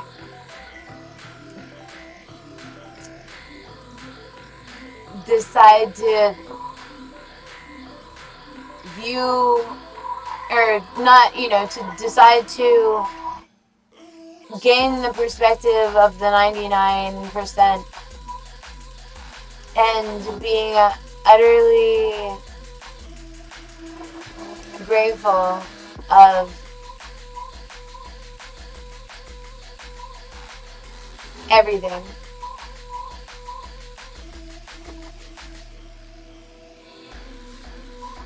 The gracious efforts of the universe create moments of gratitude, and moments of gratitude that have the depth to inspire generations, lifetimes, and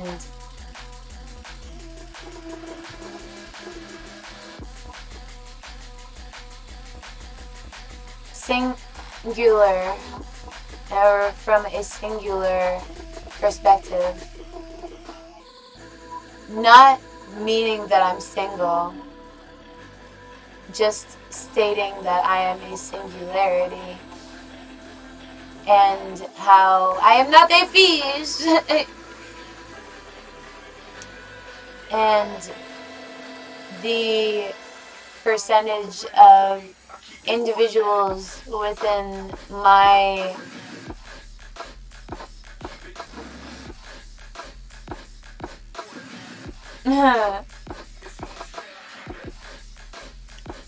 vibe tribe within society, keep me stickity and create the,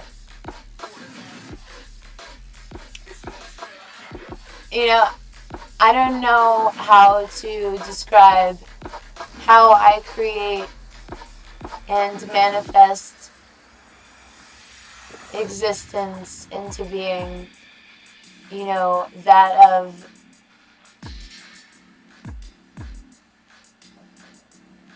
something out of a dream, you know, and a dream of mine, be it that of a romantic comedy, ancient, esoteric mythology,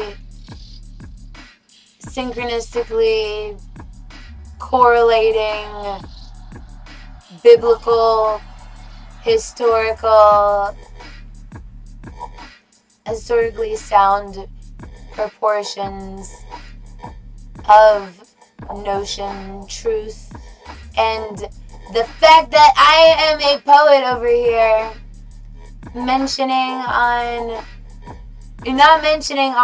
mentioning through the truth of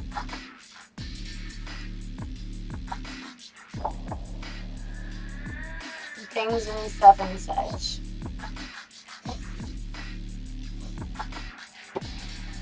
How that is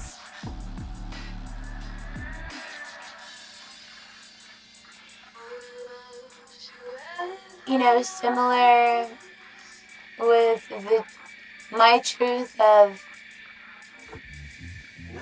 being the princess of my kingdom, and from that first person perspective, that society can't really have plans for me other than to enrich my life, my wishes, and my sense of happiness as, society echoes the chaos that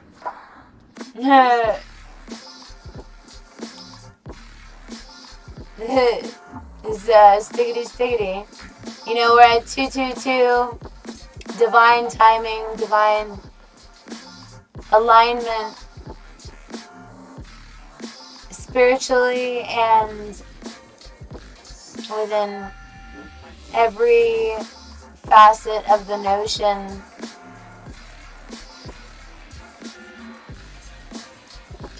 The notion of love, war, and where those simple parallels are drawn.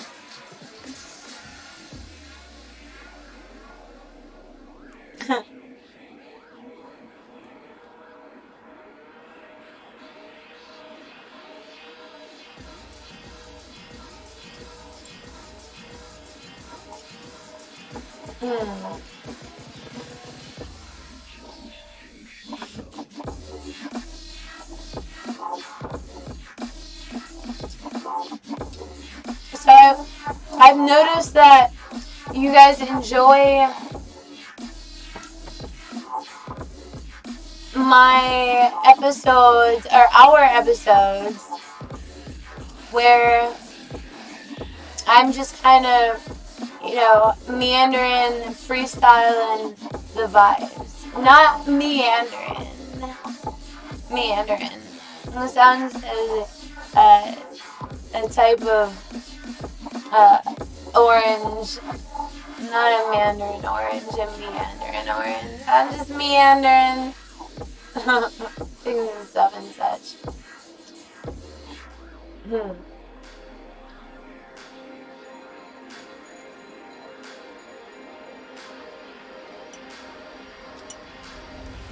My analytics tell me that you guys enjoy whenever I collaborate. As far as whenever it's content, episodes of just me, you guys enjoy the flow of my natural content mixed with highlighted ideas. So mentioning the spin wheel.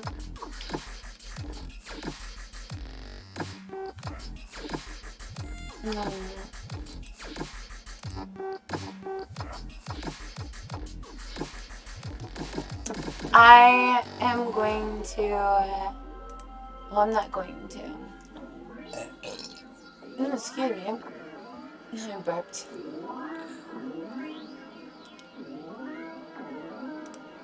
I have the spin wheel.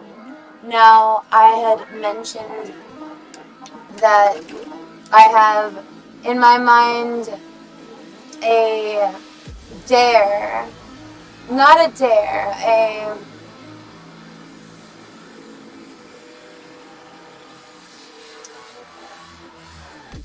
an impromptu to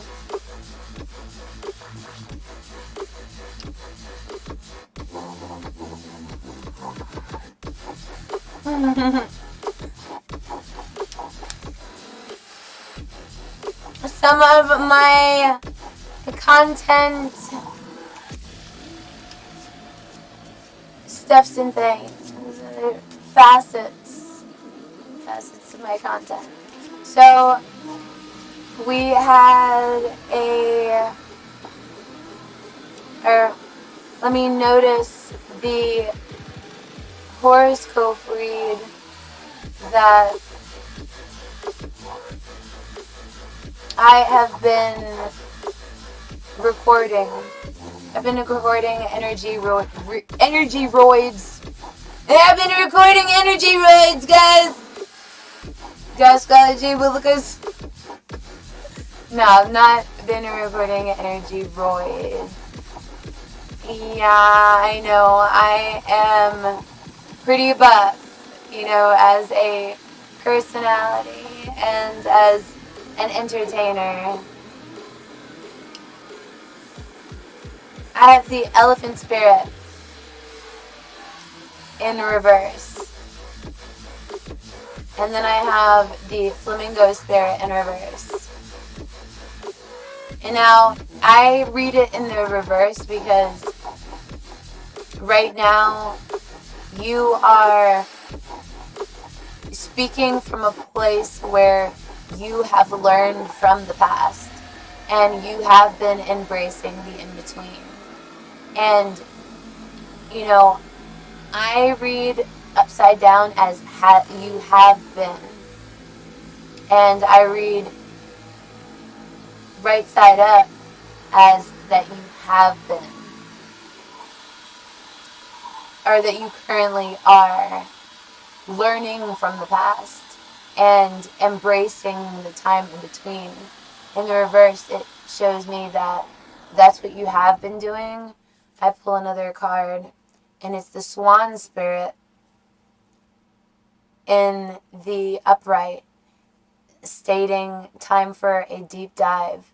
And so this is the have spirit, or things that you are doing, the place that you are within life. Right now, you are sharing, I am sharing with you a deep dive of things that I have learned from the past and things, and I have speaking on the time in between that I've embraced and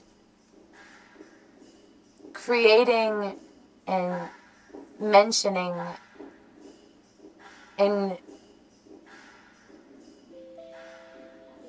the essence of everything that I've mentioned. I have the squirrel spirit asking me to believe in myself. And that is because I've learned from the past. I've embraced the in-between. On this deep dive, I do believe in myself and I believe in my truth. And I see the big picture now. And the big picture is asking me to share some time out, some time within space of mind that I bring a gentle touch I understand that I'm witty and I'm quick to respond with something hilarious, witty, funny, and or, morally sound, because I have a slow and steady way of living my truth and manifesting from a place of from a place that the manifested truths become beyond my deepest desires, and realizing that as my truth, creating the comfortable notion of me singing my own song, and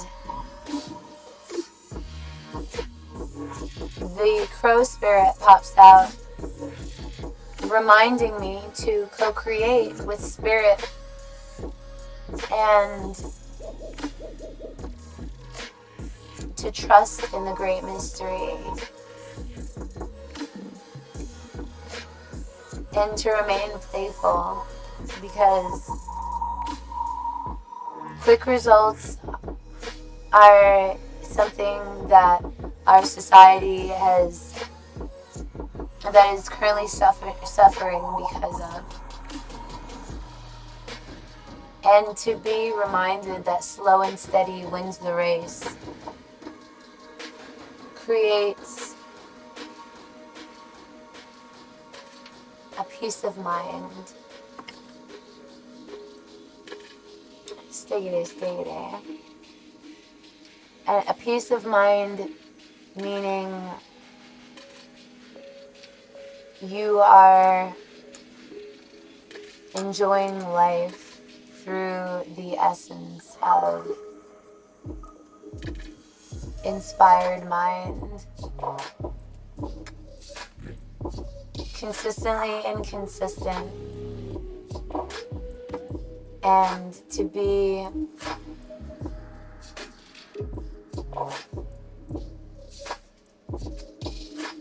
growing within the truth of love, an essence of safety in chaos, the eye of the storm.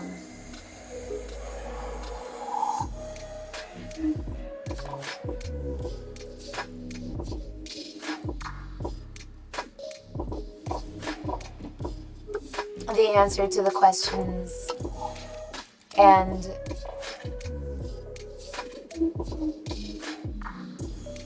the question that provides answers. There's answers, responses, things and stuff and such.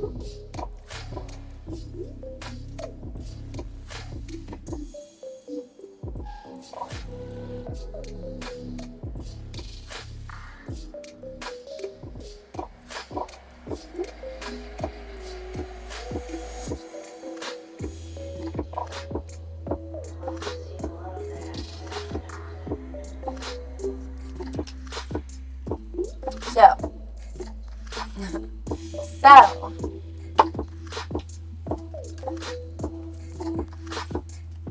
let us spin the wheel.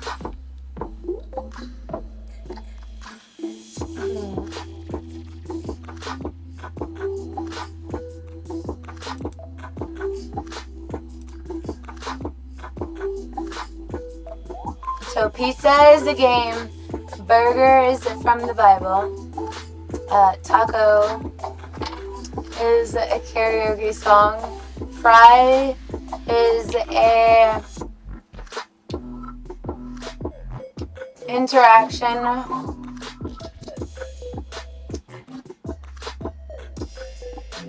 with a channel, pasta is interaction with lo-fi chat, hot dogs, I already mentioned hot dogs was gonna be. Hot dogs is a read, a story, and or a response to a blog or a news story. Fried chicken is me responding to news. And so I had mentioned the fried chicken would be a random response. I think that it would be best suited for news. So let's spin the wheel and view as, or not, is, you know, say as we're inspired to lend his pizza. So we are going to play a game, and this game is not including pizzas, but is mentioning the game is about pancakes, I do believe. Pizza may be mentioned within the essence of the game.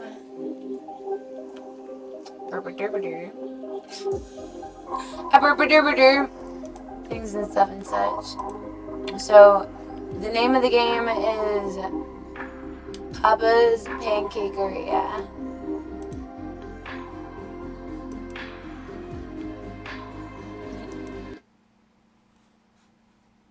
Papa's Pancakeria.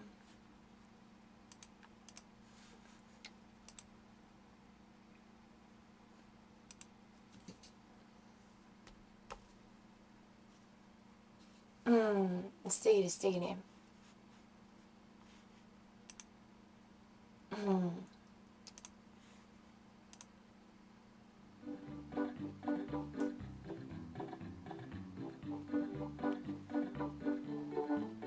So there's Papa's Pizzeria, Papa's Burgeria, Papa's Taco Mia, and Taco Mia. You can totes my goats tell the mentality of the developers. And then there's Papa's Freezeria.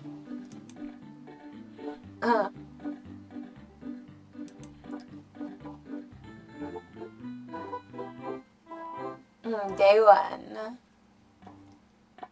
This is the order station. Take customers' orders here. Grill station. This is the grill station. Cook your pancakes here. Build station. This is the build station. You stack pancakes and add toppings here.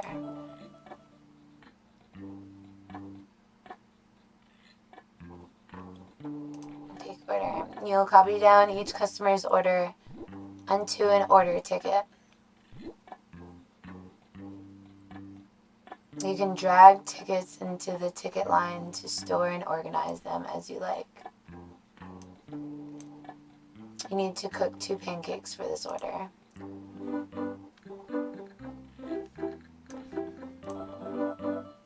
Drag the batter into the grill and start cooking the pancake. I need 2 pancakes. The flip meter shows how a pancake is cooked on each side. When the bottom turns orange, it's time to flip it. Click on each pancake to flip them. The time matter shows how long to cook each pancake. Wait until the meter is full and keep an eye on the flip meter.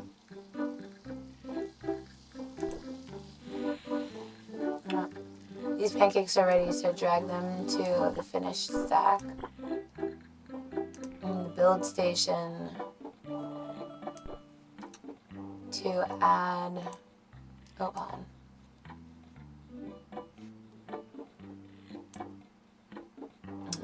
stack items on the plate, just like how the customer ordered.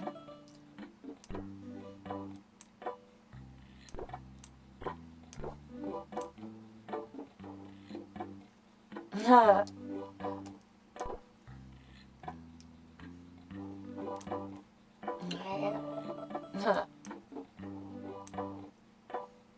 When the customer wants more than one of a topping space, then evenly add.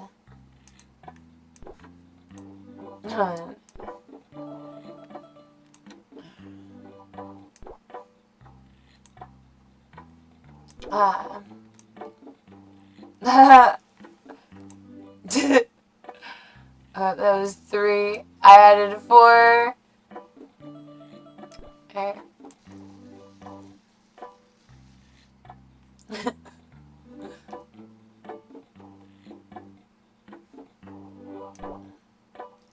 And blueberry.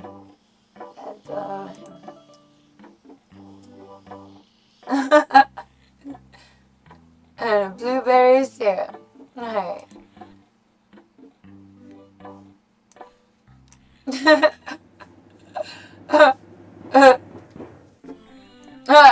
85 points. Stickity. You've completed training in Papa's Pancakery. Yeah, good luck. Stickity. Take order. What is your order? Stickity. To the grill station. You must make 2 pancakes with 4 pieces of butter and a line of syrup.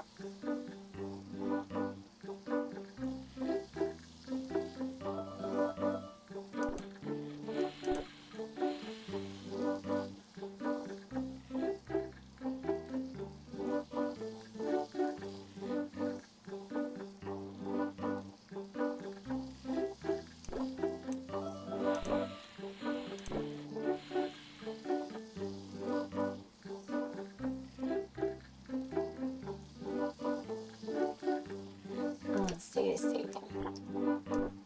This should be done. Alright, so to the build station.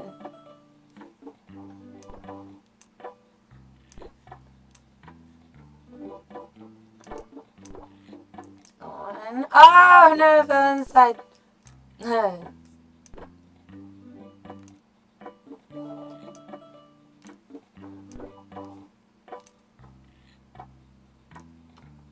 So maybe we should add 5 because there, boom, and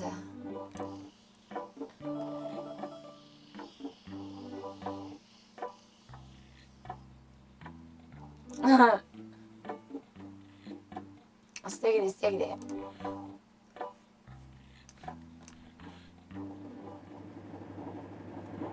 Moment of truth. 89 points. Well, we did add 5 butter. There was 4 butter. Service quality, 87%, baby. Rank number 1 newbie. Stickity. 4. We're seeing divine numbers. Stickity. So, let us use the game tickets you earn to play in Mini Foodini's daily mini game show. Let us play. We'll be right back after this a short break about the U.S. Army. I am not the Army. I'm the Air Force.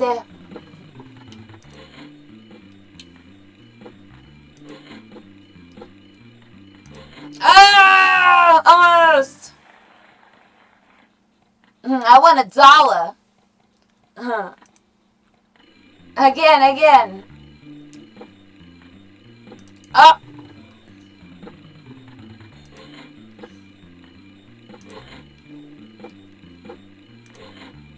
We did it!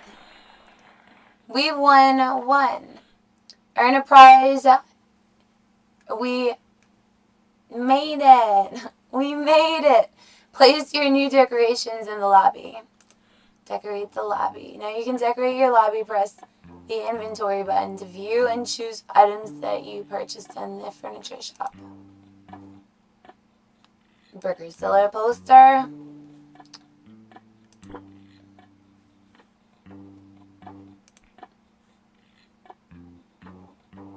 Alright. On the starter wall. On the starter, I was on the starter wall. Alright. Back to the game. Ranked number 1 newbie. $20.44 tips. Papa's Freezeria to go. That was the version that I mentioned of Papa's Freezeria. And we're paying Papa's Pancakeria. There's a new customer, and we just made us a new item. Or is it? We just want us a new item. It's a banana. It's day 2.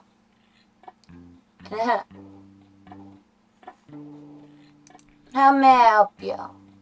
You're like 2 pancakes, 4 pieces of banana, and some maple syrup. Alright, to the grill station. Alright, we have 2 pancakes. I can press this button to fast forward. Alright. Press this button to fast forward.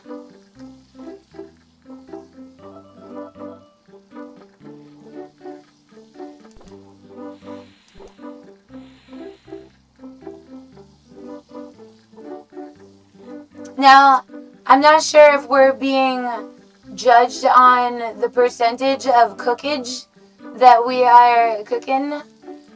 We are cooking. Let's flip them some bees. Stickity, stickity.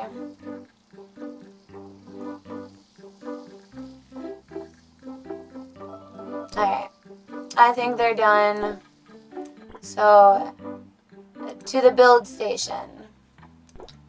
So I have to add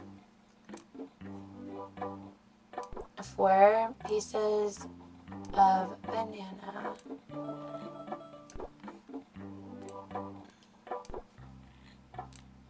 Mm, 4 pieces of banana and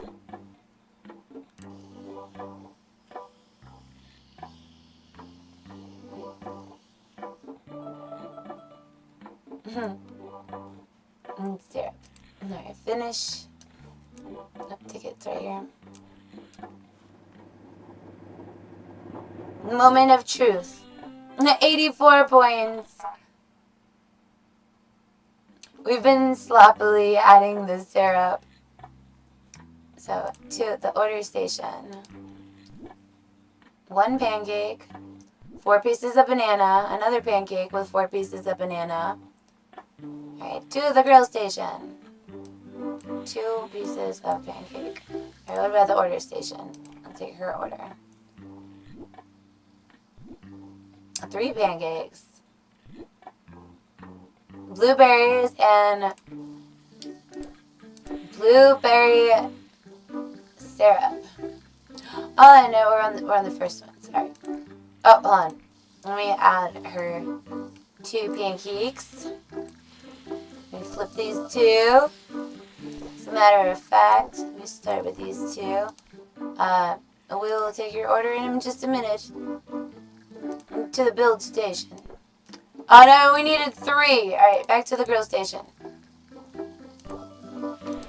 Alright, we need to add 2 because, dude, man, we needed 1. So, 2 and 3. Make sure we have 5 on there. So we made an extra 1 for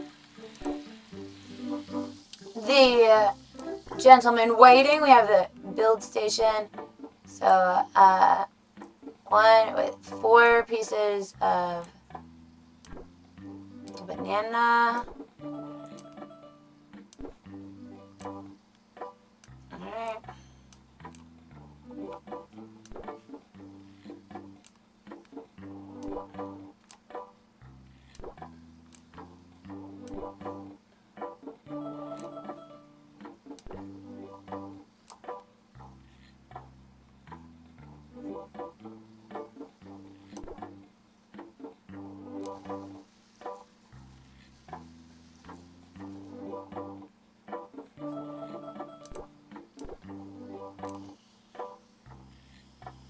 Make sure that the syrup and the blueberries and the bananas are on both of. Oh no, we need 3 of them. Back to the grill station. Oh no, to the build station. Oh no, to the grill station. Alright, I'm pretty sure we flipped those. Alright, of course, we have more than we need. Oh, no, we did not. Oh, hold on. We just mixed up the 2 orders. So, what we are going to do is, trash.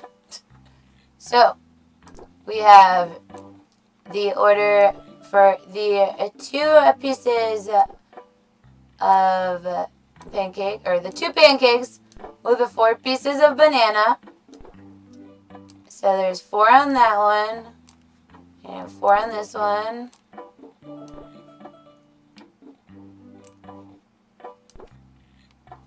Alright.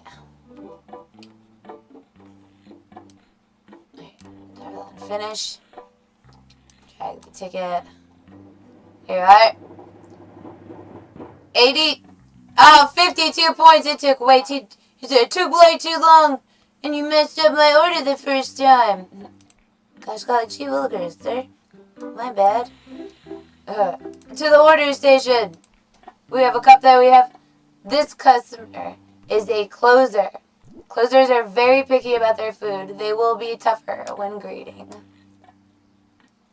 Alright, he gave us his order. Stickity, stickity. We still have to build the pancake with the blueberries. Blueberry. Then we have the spritz of the syrup.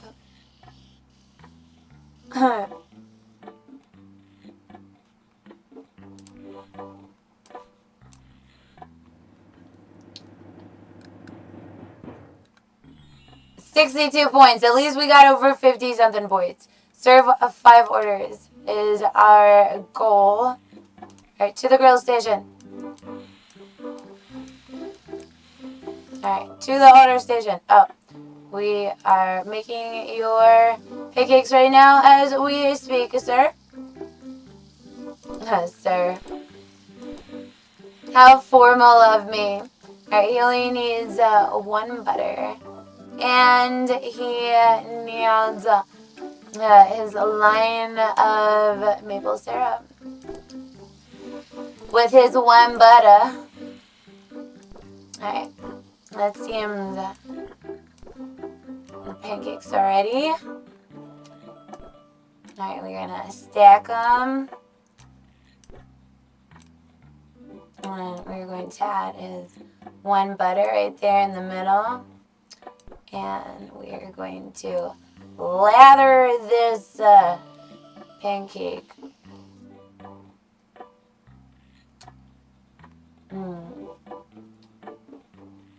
Stickity. And that's it for this order. What do you think, Hank? 15 points! Hank was not pleased. Today's service was brought to you in part by Stickity. My name is Annie Odyssey, also known as Jenny Beats. We ranked number 2. Rank 2. Trainee. Stickity. And we have been on for almost 3 hours.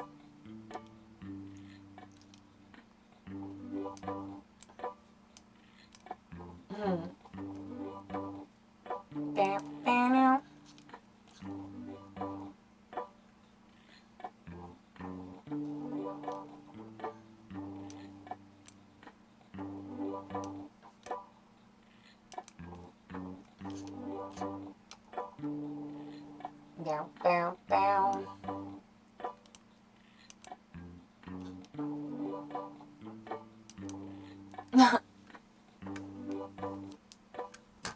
Bow, bow, bow.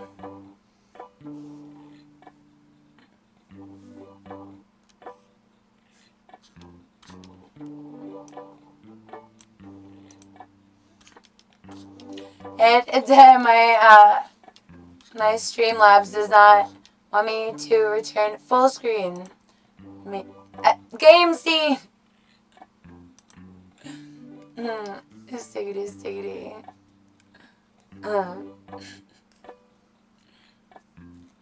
Bow. Bow, bow, bow. Bow, bow, bow.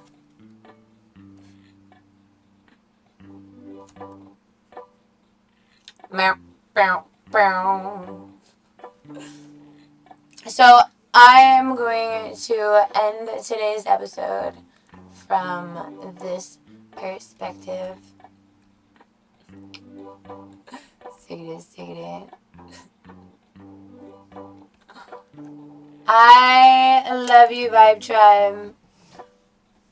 It has been a stiggity episode with your favorite friendly for entertainer, and we have talked a lot in this episode. We have mentioned a lot in this episode. Should I mention that not just a lot has been mentioned in this episode? Mind you, things and stuff and such. Must I mention my shirt? It has a the back of my shirt has a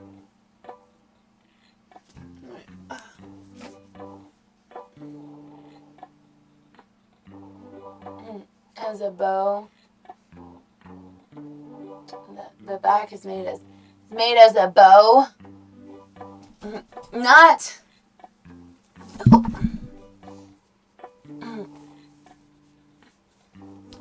to not mention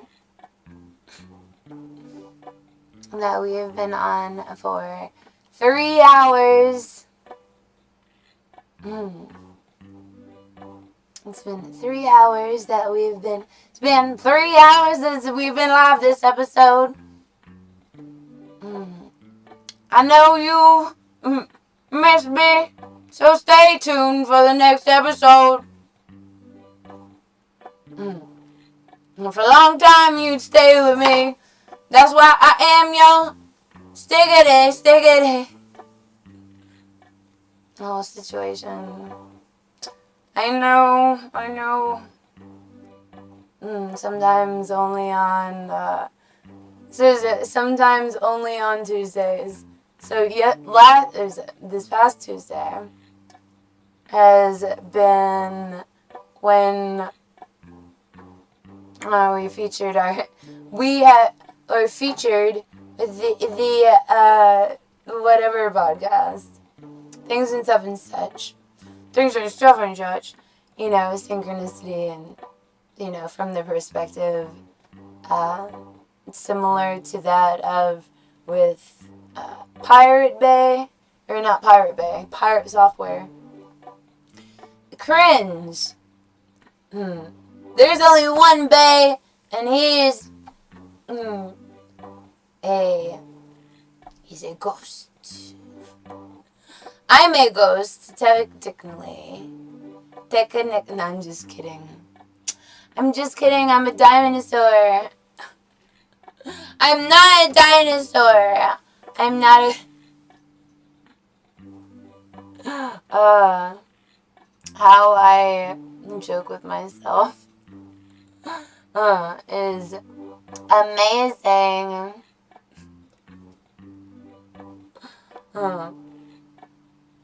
Bow. Bow, bow, bow. Guess what, Vibe Tribe? You have been rocking with your favorite friendly for entertainer, your stiggity motivator, with the vibes that are greater. We've been on for 3 hours, Vibe Tribe, and I am happy to have vibed this 3 hours with you on things and stuff and such. You were. I'm happy you were able to catch up my stream. I'm of a therically sound mind to share a stream with you. To share a stream.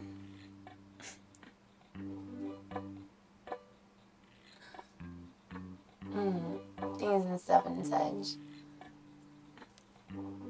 So, in the background, I hear the game that we were just playing. The music for the game that we were just playing. And not bad. Not bad. That was a fun game. As a matter of fact, I'm 100% sure that my computer wants me to play longer than 3 hours, because you guys enjoy the time that I spend with you guys one-on-one, and you guys enjoy the time that I spend with you whenever I am responding and reacting to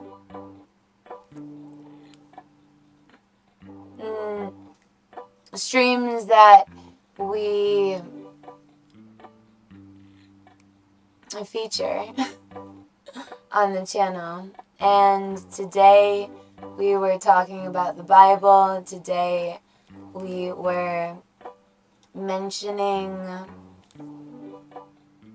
truths and parallels between the Bible and the Quran. Well, we didn't mention between the Bible and Quran. We were mentioning the Bible in particular today, and the parallel from the 2 Corinthians and the identity of Jesus, and how this channel, and speaking for myself, I have identified as Jenny Beats, I've identified as Odyssey, I've identified as DJ Any Beats, I've identified as a wife, I've identified as a girlfriend, I've identified as a mentor, I've identified as many things in life, and just in general, I've identified as many things and stuff and such. Though maybe only true to one notion.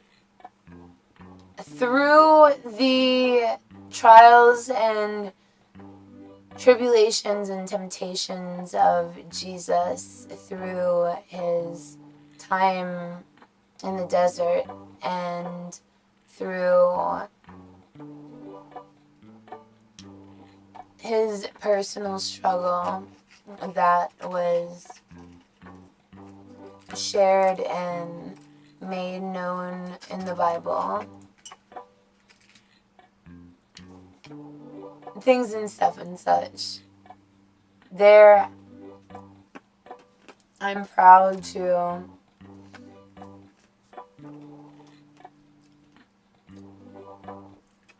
mention these things and draw these parallels with you, because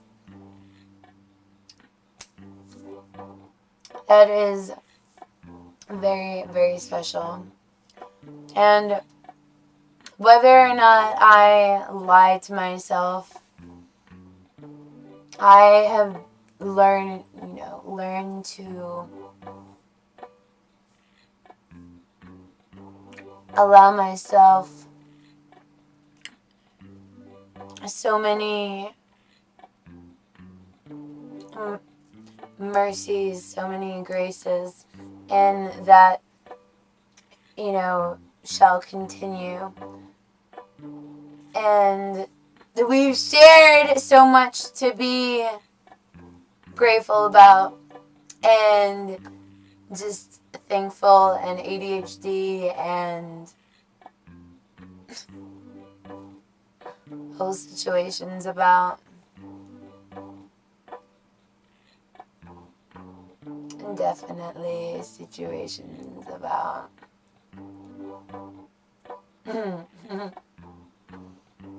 Any hoodles. Till next time, Vibe Tribe. Instead of signing off our episode from the aspect of our weight screen, we shall sign off from here. And I do enjoy to mention that I enjoyed this episode, and I am glad that you enjoyed this episode as much as I have. Stiggity, stiggity.